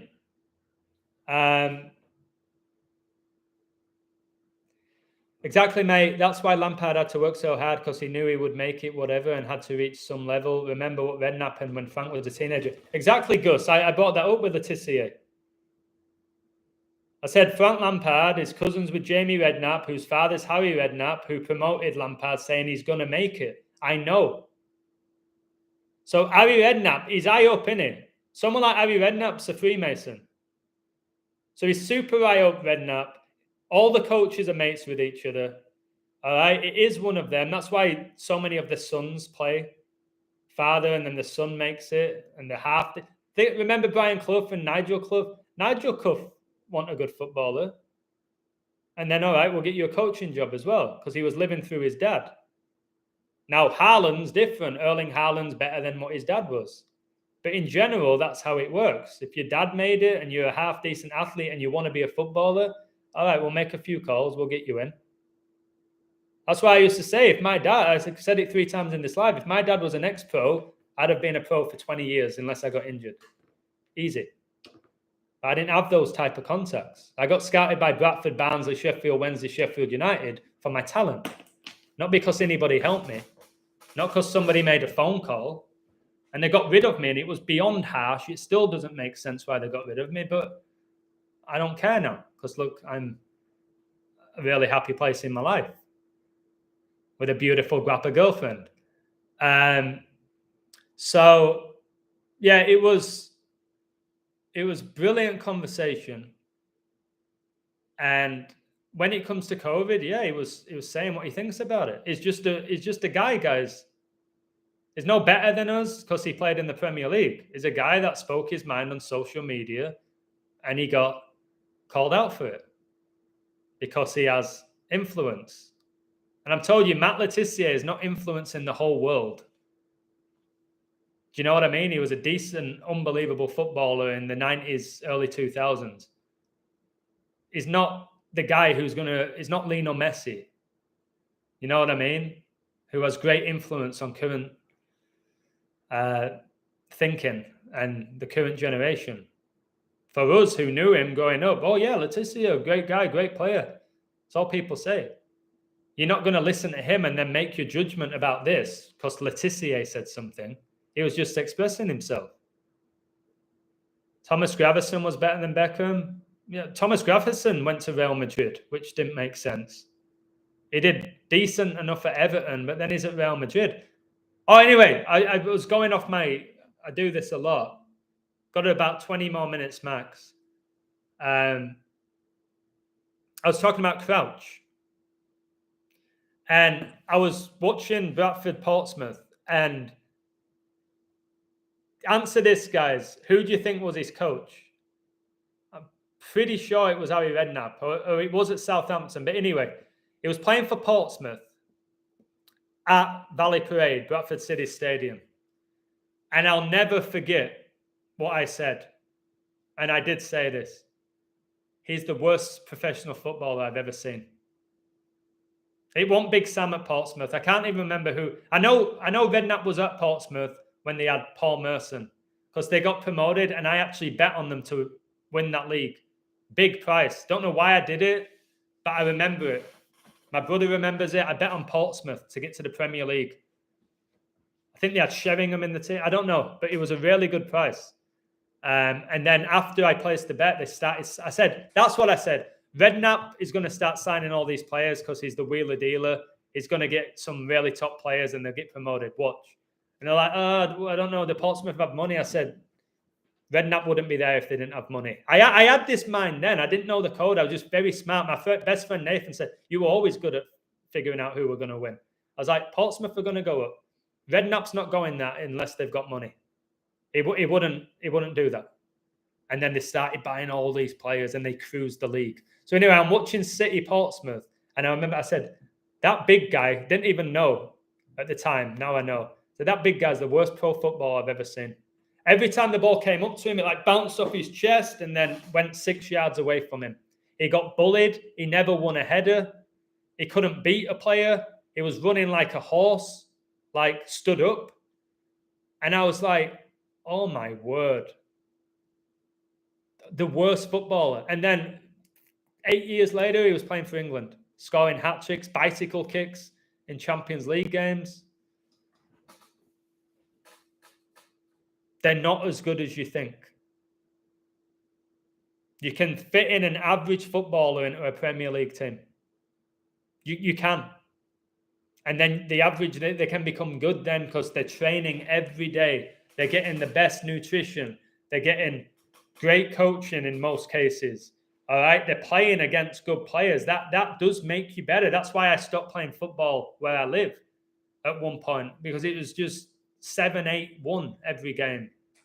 I was like, there's not getting much out of this. But when you play against good players, you get better. It is true. You do get better to the point where it's like, okay. And then your brain and your body, like, it's like, whoa, he's improved. And that's what happened with people like the Neville brothers. They weren't great, but you could definitely slip them in that team and they could do a job. And then the media will tell you Gary Neville. Guys, they told us Gary Neville's the greatest right back to ever play. I've read many articles. You're telling me that Gary Neville's better than Cafu? They were saying Gary Neville, the best right back to ever play the game. I've read numerous articles. Are you kidding me? So again, because the Masons, they have a huge say in the mainstream. Satan's ultimately behind it, but do you know what I mean? Satan's the god of this world, but Masons, they're going to be the top writers for these newspapers. It's like, all right, Gary, do me a favor. I'll write a nice little headline about you. We'll say that you were best player on pitch in that Champions League game against Galatasaray. But I want this, $2,000. $2,000. All right. There you go. And then people say, look, Adam, you said Gary Neville was shite. Well, look at this headline. Told you he's not. Best player on pitch. But was he? Was he? Did you watch the game? No. Look at the headline. Best player on pitch. I don't care. It's still shit. And I'm doing that. The other day, I got a message from a friend. You made yourself look silly again, aren't you, smart ass? So I'm thinking, here we go. What now? You know that player you say is overrated? There's a big donkey. Yeah, Lukaku, another 4 goals. I said, I still think he's a shit footballer, but he scores loads of goals. I've told you that. I don't rate him. I would never pay to watch him. All right? I don't think he's technically gifted at all. He's a beast, and he will score goals. There's codes for him to score goals. I don't rate him. So I'm not wrong. I just don't rate Lukaku to watch as a player. I would never player cam Lukaku to just stick his arse out and maybe spin and swivel and pass it in the corner.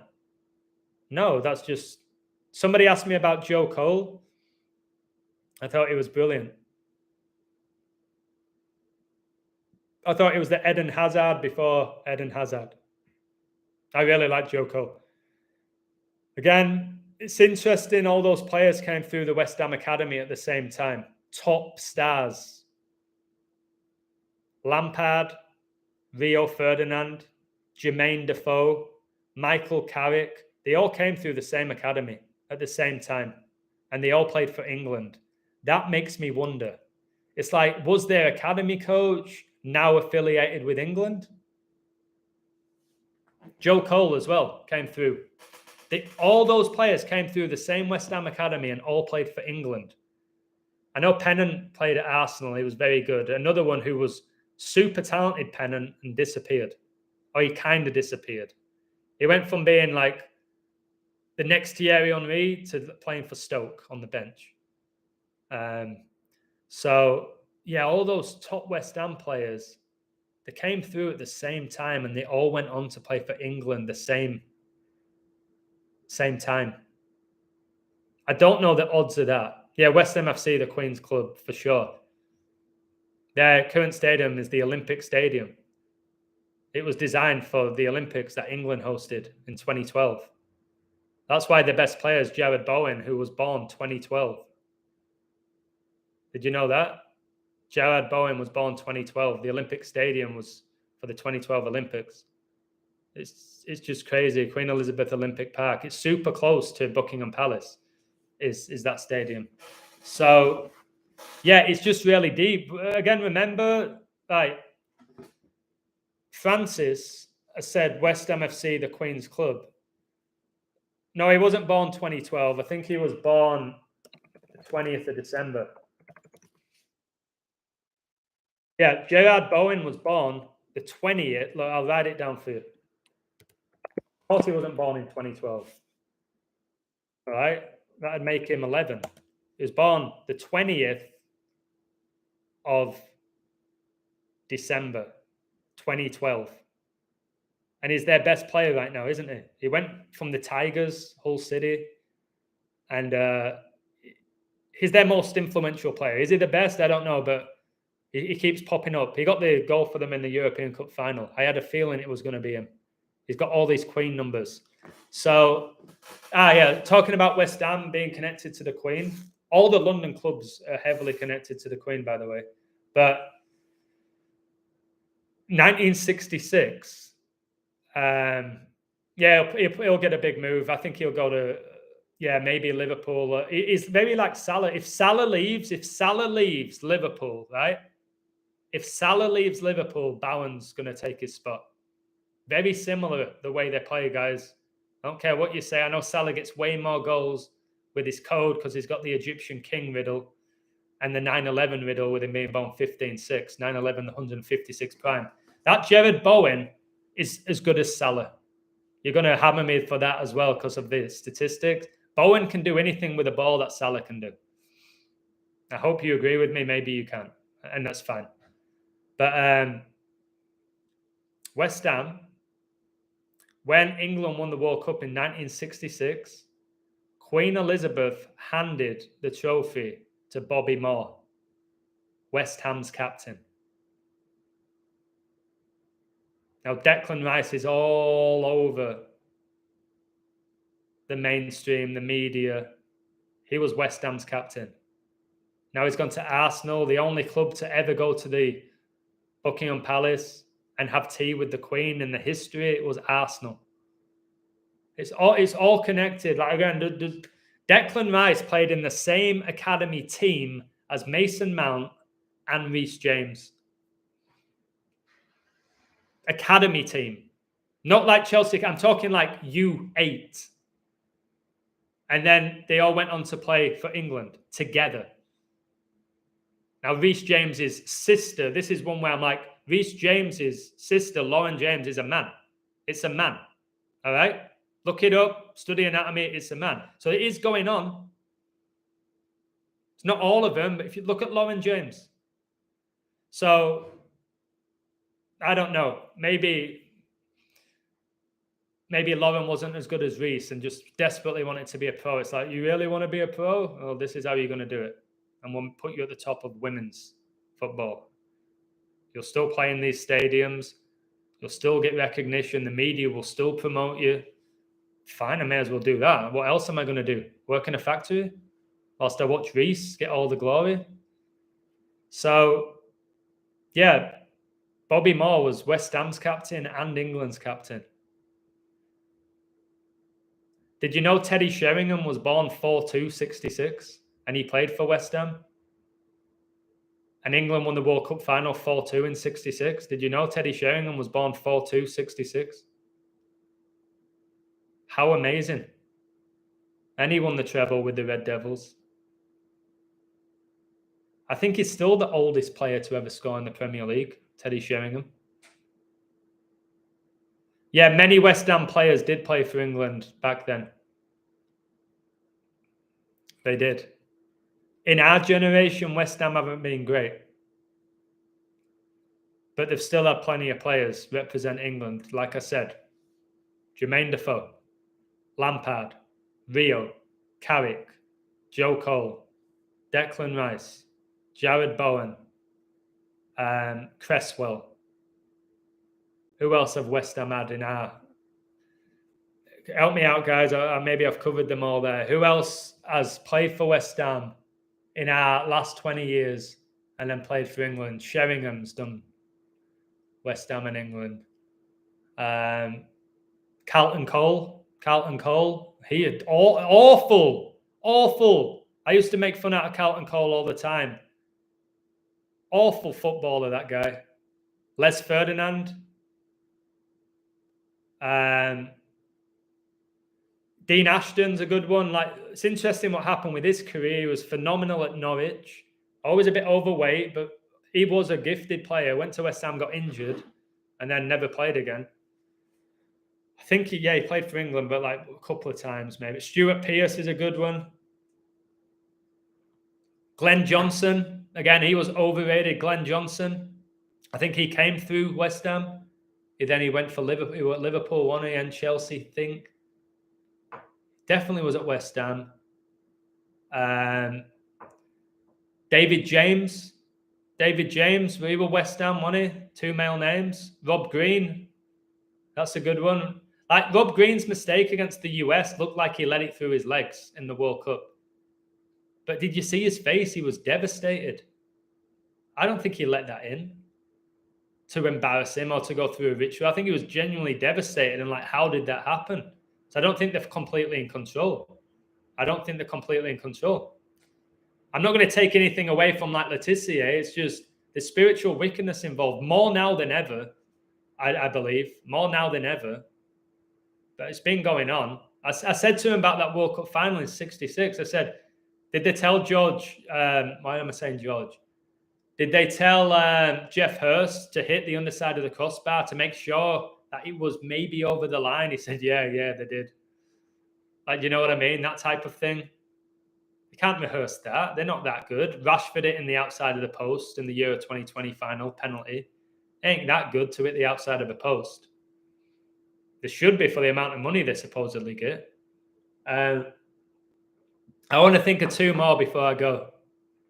There's more I could say about this, but I think I've made my point that although there is corruption in sports and there is Satanism and there is agendas, it's not all of them. And it's pretty obvious now when I think about it. Sterling it in the side net and everyone thought it was in. Beckham from the halfway line. All right. Great strike. You say it's easy to do that. It's not. Bale's bicycle kick in the Champions League final. Zlatan's against England. It's not stuff that you can rehearse. It's not. You just can't. It's just, there is a code. There is an organic element to it all. But there's corruption. Karius, when he threw the ball to Benzema, he wasn't in control. Anyone in the right mind do that, but then the media, which is against Satan, will tell you he had a, concussion.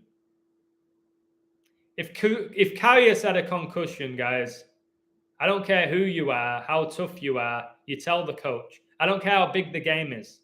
If you've got I've had it once, a concussion, right? I had a concussion once. This is what the media said. He had a concussion because Ramos hit him early and that he couldn't see. What he saw 90% of the game, he was fine. He just made 2 big errors. If you have a concussion, when I had my concussion, all right, I was like, I couldn't see. It's like I could see blur, like lights, but I couldn't see shit, like clearly. Now, if I'm like that, if I'm Karius and I've had this concussion to the point where I can't see where I'm rolling the ball to Benzema, one of the best strikers in the world, giving him an empty goal in a Champions League final, straight away, I would have gone off the pitch. I would have shouted, if I was a keeper, I would have shouted to my captain or centre half and said, listen, Virgil, I can't see. I think Ramos has given me a concussion. Or maybe you wouldn't even be that coherent to say it. I'd just do that. But he played. He kept playing with a concussion. People said he was brave.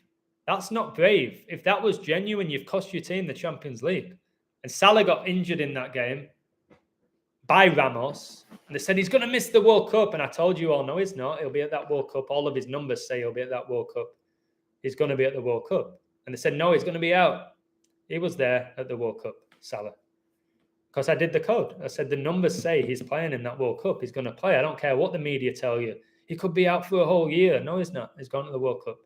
How do you know? Watch. So, again, like I said, when you have a concussion, you're out. And the goalkeeper, well, not any position, any level, you're concussed, and you like that,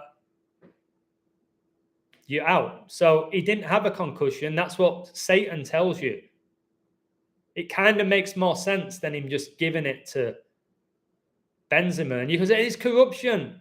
There's many ways they could have had Real Madrid win that game with corruption without Karius making it blatantly obvious. And like I said, you got the Karius, then you've got the Bale bicycle kick from outside the box in the top corner. Remember, Bale's Welsh, the dragon, Satan. That's why it connects to Charles, who was the Prince of Wales. It's all deep. It's all just coded, guys. Oldest player to score in the Premier League is Ryan Giggs. Are you sure? I'm sure it's Teddy Sheringham. I'm sure it's Teddy Sheringham. I think Giggs has the most caps. It's Sheringham. I knew it. When it comes to this type of trivia, he was 40 years old, 268 days. It was Sheringham. I think Giggs has the most caps. It used to be Gary Speed. Look, the oldest score the Premier League has ever witnessed to date was Teddy Sheringham. 2006. So, yeah.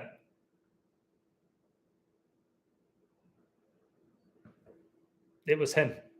The Premier League was 2006. So I don't know where you got that information from, brother, but it's wrong. Did you ask if they are getting paid what we hear? I didn't go deep into that. He just said right now they're getting way more than he ever got. Like he said, like when he could have got those big moves, they're only offering him like 10 grand more. But then they're saying, are you going to play like European football and more chance of winning trophies? I don't think they're getting that. And again, he doesn't know it. I'll tell you what was great, this organic conversation. I'm a striker, yeah? I'm a striker. I'm a finisher. So was Tissier, who's a finisher. He used to practice on hitting the corners. I used to do that when I was younger. I coach my kids to do it. So, not my kids, the kids that I coach. I don't have any kids. So, you've got Tissier, who would aim for the corners. And I always aim for the corners. But he said people had this mindset of, and he said coaches would do this even in his day, just make sure you hit the target. And I remember a few coaches said that to me. Adam, as a striker, just make sure you hit the target. Or from a penalty, I don't mind if you miss, if you hit the target. It's like any mug can hit the target.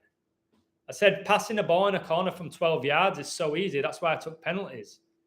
All right? It's not a gift. If you're a half-decent footballer, you got any composure, penalties should be a given. You should be excited. You should see it as a free goal. All right? Whoever that goalkeeper is, if you're a half-decent footballer. And we talked about that. and he brought up a player from Southampton, and he wasn't having a go at him. All right? He wasn't disrespecting him in any capacity at all. He said that we actually have a striker now at Southampton who he doesn't pick a corner. He's happy to just hit the target. I said, who? And I wasn't sure I'd know it because, again, I'm not paying much attention to the Championship now. So who is it? He said, Che Adams. I was like, Che Adams? Said he's not a bad player, is he? He was in Premier League, like, strong. And he went, yeah, he's a good player. He works hard, but he misses too many chances. He just puts his foot through the ball. I said, why don't you teach him? He said, I'm not a coach. I said, go with him 10 minutes. Have a word in his ear. You might be the guy who takes Che Adams from 10 goals in the Championship to 25. He said, yeah, he gets it. He puts his head down and he's happy to hit the target. Now, if you watch the Tissier, every time he shot, especially around the box, right before he shoots, like all the best strikers, you just watch them all, they lift their head up. They have a little glance where the goalie is and where the corners are. If you watch any of Le Tissier's goals, especially in that 12-yard box, he's dribbling, he lifts his head up, there's the space, pass it in. I said, you've got to pass it in. I said, yeah, when you're outside the box, you've got to ping it. All right? But anytime you're in that 18-yard box, you pass it in the goal. I said, all these people taking penalties, spanking it, putting it in the top corner. People say, what a great penalty. No, it's not. Great penalty, low, hard, passed in the corner that any goalkeeper in the world can't get his arm there. And you do it time after time. Spanking it in the, like Harry Maguire's penalty against England. What a penalty. For me, no. He didn't aim for it to be that high. He went for that corner and it's gone really high in the corner and it looked great. Best penalties, man. You watch on average like a Harry Kane penalty on average. I know he spanks it, but he's also accurate and he keeps it low most of the time. When you watch, I know Salah's shocking at penalties, but when he scores, the ones he scores, he shuffles, he passes it in the corner. When Messi scores his pens, he passes it in the corner. It's not like Stuart Pearce. I know he was great and he'd ping it, and Julian Dix, but in general, with your penalties, you know your corner, and however good the goalie is, you should be hitting that every single time that right in the corner of the goal. It's only like passing to a teammate. That's how I used to see it. So yeah, bang it right in that little stanch. And if the goal is in the middle, I don't care if it's LeBron James, he ain't saving it. It's just not. Funny how Cardiff hosted the Champions League final when Bale was at his peak. That's so true. I've been in the Millennium Stadium. I went to watch Oasis and Kasabian in the Millennium Stadium. Cardiff's a really cool place. He scored 40 out of 49 pens. I think he got 47 out of 48. But I think his like hit rate's like 98% or something, Flinney. I think it's got the best hit rate in the history of top flight football in regards to taking penalties. Over 10 penalties in any league in the world. 47 out of 48. And he said he was embarrassed that he missed one. The one he missed was against, hey Hans, God bless you. The one he missed was against Mark Crosley. And Mark Crosley said that was the best save of his career. He saved Le Tissier's penalty. Nobody else ever saved one. And he said, yeah, he was embarrassed that he missed. Not like embarrassed to the fans. He was just like, how am I missing a penalty from 12 yards under no pressure? And he's right. You should be embarrassed if you miss a penalty. You should be. God bless you, Hans, brother. Yeah, exactly, Crosley. So, yeah, mindset. Right before I go, I'll leave you with this. For any aspiring footballers out there now, you know it's not just about being a Mason. I've told you that before. I apologize. That's why coming to me for truth all the time. I don't know everything. If you're a young lad and you want to be a footballer and it's your goal, don't give up on it. I ain't saying you're going to get there, but you don't have to be a Mason. Le Tissier is not a Mason. It might change now. Maybe the current generation, it's changed. I don't know. But if you are a young lad and that's your dream, keep playing. You never know. All right, I'm going to tell people that now. I had it in my head. Well, he ain't going to make it however good he is not a Mason. That's what I tell myself in my head about kids that I coached. That I just make him enjoy it, love the game. He ain't going to go anywhere with it at the highest level because he's a regular kid. No, there's a variety of all sorts of people that make it there. So here's the thing. Right before I go, I've mentioned it briefly with Shearer. Tissier had the most remarkable mindset, way better than mine. Maybe the reason I didn't make it, I didn't have it here. I have it now. I didn't at 15, 16. Tissier knew how good he was. I knew how good I was. We had that in common. But if he ever made a mistake, it didn't bother him. He went, we make mistakes. I'll make sure it don't happen again. I'm still going to be best player on this pitch. Even if I have a bad game, he was supremely confident. Whereas with me, when I was at Bradford, if I had a bad touch or I gave away the ball, my coach would hammer me. And he would hammer all of us. It's his style of coaching. Tissier would have taken that on the chin. For me, I was at a point sometimes where I was like, geez, I don't even want the ball. And that's not how it should be. Tissier was able to play. This is key. And I don't think I would have ever had it, however talented I am. This is key. It's same with people like Ronaldinho, right? Matt Le Tissier, Ronaldinho, they could play in front of 100,000 people at the Nou Camp and be playing just like they were playing in the park. It didn't bother them. It didn't get to their head. They didn't think, oh, those fans are judging me. Oh, the coach might terminate my contract. They played the game like they were just playing with the mates. For me, towards the end, like with Bradford, it was like, I'm playing for a contract here. I'm playing not to make a mistake. Don't be like that, guys. Express yourself. And don't be worrying about making errors or your coach judging you. You're going to make errors. So, listen. Le Tissier is genuine as they come. He's not just a footballer, he's a man. All right? He's not just a footballer or an ex-footballer or an icon. The guy's a man. And we both said this. We said, people are too emotional in the world. They put emotions above logic. And it's so true. Emotions are fine. We all have them. Expressing them's fine. But when you are putting emotions above logic all the time, you're going to get burnt. And I'll give you an example. For 2.5 years, Le Tissier has been calling out coronavirus and the government. And he made a lot of predictions and he said, this is going to happen if we don't change this. They're going to do this. And he was right. 90% of what he said has happened.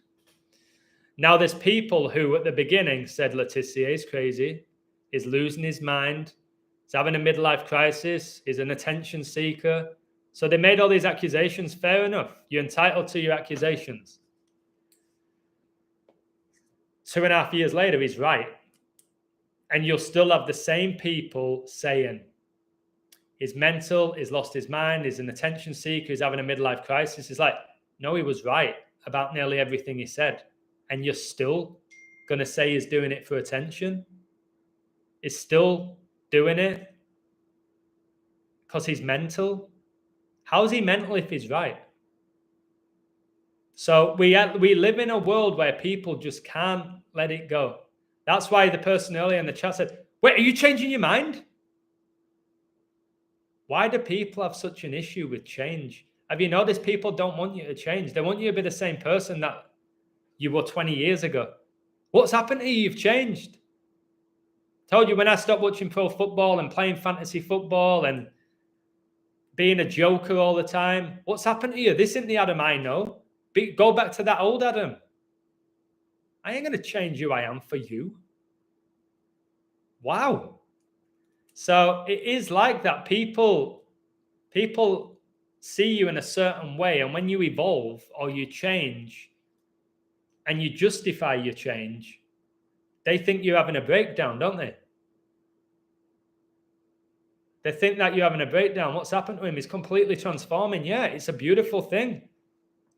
The caterpillar to the butterfly. It's not always negative when somebody changes. It's not because they're miserable, because they want to change. It's evolving.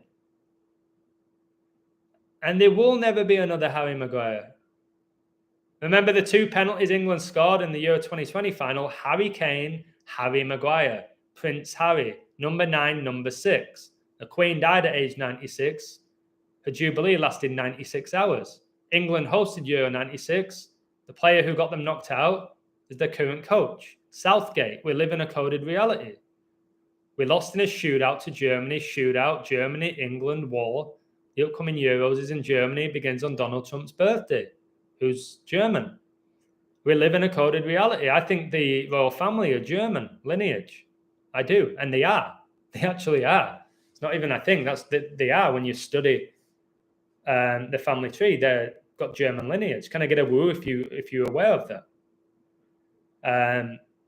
So yeah, do me a favor, hit that like if you enjoyed this. I'm sure I'll speak to Matt again. I hope so. It's just 2 lads having a great conversation who have open minds, who got different knowledge, and we can use our gifts in different ways. And I hope one day maybe I do speak to him on a bigger platform for you all to hear him and hear how good this guy is as a person and genuine. And the biggest thing I got from Tissier, the guy's honest and ruthless. He says exactly, he's not thinking. I ask him something, he comes out. It's not like he's thinking, what shall I say? What's the best answer here? He just comes out and says it. He sees his career as a footballer. He don't put himself on a pedestal. That was my career. That's who I played against. That's what happened. He was shit. He was good. This story happened. All right? And us in our world, professional football's fantasy. It's their job. When they're going training, he's saying to his wife in the morning, all right, babe, all right, love, I'm going to work. He's going to work. It's his job. It's just most people's dreams jobs. That's why these people can do these after dinner talks and have hundreds of people listen to them talk, because people want to hear, they want to know about these people they've seen on the TV. But for Tissier, these people are just people. I'll talk about him. I'll talk about training. I'll talk about how I lobbed Schmeichel. I'll talk about some of the banter we had in the changing room. What a way to make a living that he's got now. Does he mean he's living in the past? No, but he had a great past. Talk about it, make a living. People are willing to pay. You're bringing joy to people. You're making them laugh. So, guys, it ain't all corrupt. If Tissier was all sorted and the Masons have got him covered, he wouldn't have to do those talks. All right? There'd be no need. But back in his day, he made good money, but not like what they make now. He's not set for life, Tissier. That's why they have to work on Sky Sports, not because they love it. They need to pay the bills, just like you and I do. All right, so thank you, Matthew Tissier. You've not completely transformed my mind, because there's a lot you'll never change with how I see the numbers, because they're undeniable, but you've made me realize that it's not all corrupt from top to bottom. And I know that you know it's corrupt at certain levels, just like the media. Your local newspaper is not as corrupt as the Sun newspaper. Your local government is not as corrupt as the Houses of Parliament. All right? Semi-pro is not as corrupt as the Champions League. there's levels to it all. Do you know what I mean? There's levels. Not everybody who's on your TV screen is a Freemason. I've been on TV. I ain't a Freemason. I'm not a Freemason just because I've got a lot of knowledge. You can have knowledge without being part of a secret society, guys. It's called studying and doing some work. Don't need it given to you by these secret occult societies. Like, who are these societies? You know what I mean? Like, get too much respect. They don't deserve it, man. Don't give all glory to man. Don't give all glory to the devil. Give it all to Christ, but know you have a role as well. All right? You have a role as well. So did you talk to Tissier? Yeah, today for like an hour and a half. I've told you, he really likes my work. He followed me on Twitter. I didn't even know he followed me on Twitter. And then I said, you can have my books. I'll give you some books for free to show you what I do, like, so you can see it in front of you. And then we set up, he gave me his phone number. He even offered, guys, he offered me his address for his house because he thought I was going to deliver him the books. He was going to give me his address for his house. I said, no, I don't need that. It's PDF. But that's how he is. Like, he doesn't even know me. He trusts me, I guess, from watching me on YouTube. Again, you never know who's watching you. Tissier is watching my live streams. I didn't know that. You never know who's watching you. You never know who you're impacting or how much of an impact you're having on people. I'm learning it now thanks to people who email me and tell me the impact I'm having. Thank you. Yeah. But you never know who's watching you, who you're influencing. And I'm influencing a guy who's one of the best Premier League footballers in history. I never thought I'd be doing that, but here I am. I thought I'd be playing football, not having footballers watch me talk about how coded football is, but it's just the way it's worked out, eh? So yeah, I talked to him. I'll talk to him again, but it's not like we're not best mates. But I could sit. It's the type of guy you can sit down with a beer and a bag of crisps or some fish and chips and just have a laugh with, but also go deep. My favorite people in the world, woo! My favorite people in the world are the people that I can have a laugh with and then go deep with. My best friend, Nathan, laughing, taking the piss, and then we're so crazy deep, it's unbelievable, to then having a laugh. And I could do that with Tissier. Does Tissier think his career had a code? No, but he does now. He wasn't aware of the code. He said none of them are aware of the code. Nobody's talking about a code or gematria or numerology. Nobody has a clue. And maybe some of them do at the top, probably don't. He said no. But after watching me, he says, yeah, I'm sure. I think we all do. He thinks we all have a code. And we do all have a code because God's behind it. God created everything. Everything has a code. I've told you all of this. Every single thing has a numerical pattern and value. Everything. 25 grand a week for 10 years, you would have plenty. Again, I don't know exactly how much he got paid. Remember, they get taxed. All right. I know he's got this beautiful house and he didn't have to give it up, but you'd be amazed how quickly there's people in sales who can make 25 grand a week. So you're saying he made 25 grand a week. You don't just get 25 grand, Nicholas. You get taxed 20% of that, right? So you're getting taxed 20% of that. So you're losing 5 grand. That takes you down to 20. Then you're paying your agent fees. They'll probably take 20%. All right? And there's other stuff that come out. It's not what you think. They don't just get that money. It goes in their account. When they tell you this guy's getting this amount a week, that's not what he's coming out net profit. But yeah, is he comfortable? I'm sure he is. Is he going to be able to go buy a yacht and travel the world whenever he wants? No. I know people where I live making 10, 15 grand a week in sales. In sales. I know them, but it's not every week. Whereas when you're a pro, and remember, as a pro, If he was obsessed with money, he could have gone to a big club and got more, but he wasn't. Yeah, you got all these outgoings. It's again, that's what I'm saying. It's not as clear as you think. He's making that amount. No, you don't know how much he's making. You think you do because you've read it in a headline or you've read Wikipedia. So, yeah. The fact is, Tissier has a belief system, is expressing himself just like anyone should be able to, but he gets more attention because he played pro football. Would anybody care what Tissier is saying if he never played in the Premier League? If he was just a conference player in his career, would anybody be talking about him? Nobody would be talking about a conference player talking about the vaccine. It's because it's Tissier. He's high profile and he's one of the few people that had the balls to come out. Next to none of them did. Because a lot of footballers, when they've had the career, they're desperate. If you call out something and then it's like, you're not getting a coaching job, you're not going to be a pundit, we're not going to get you involved with this.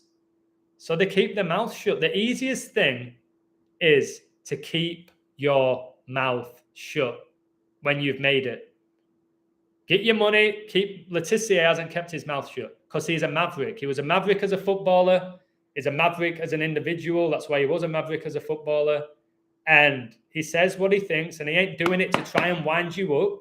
He's expressing himself because he's not ego-driven, and he ain't worried about what the public or media say about him. So God bless Tissier. God bless all of you for watching this. I'm going now. I'm starting to sweat. Got to call my girlfriend. I'm going out for dinner later. But yeah, thank you again, Tissier. I'm very grateful, and I hope we do it again. And all of you for watching.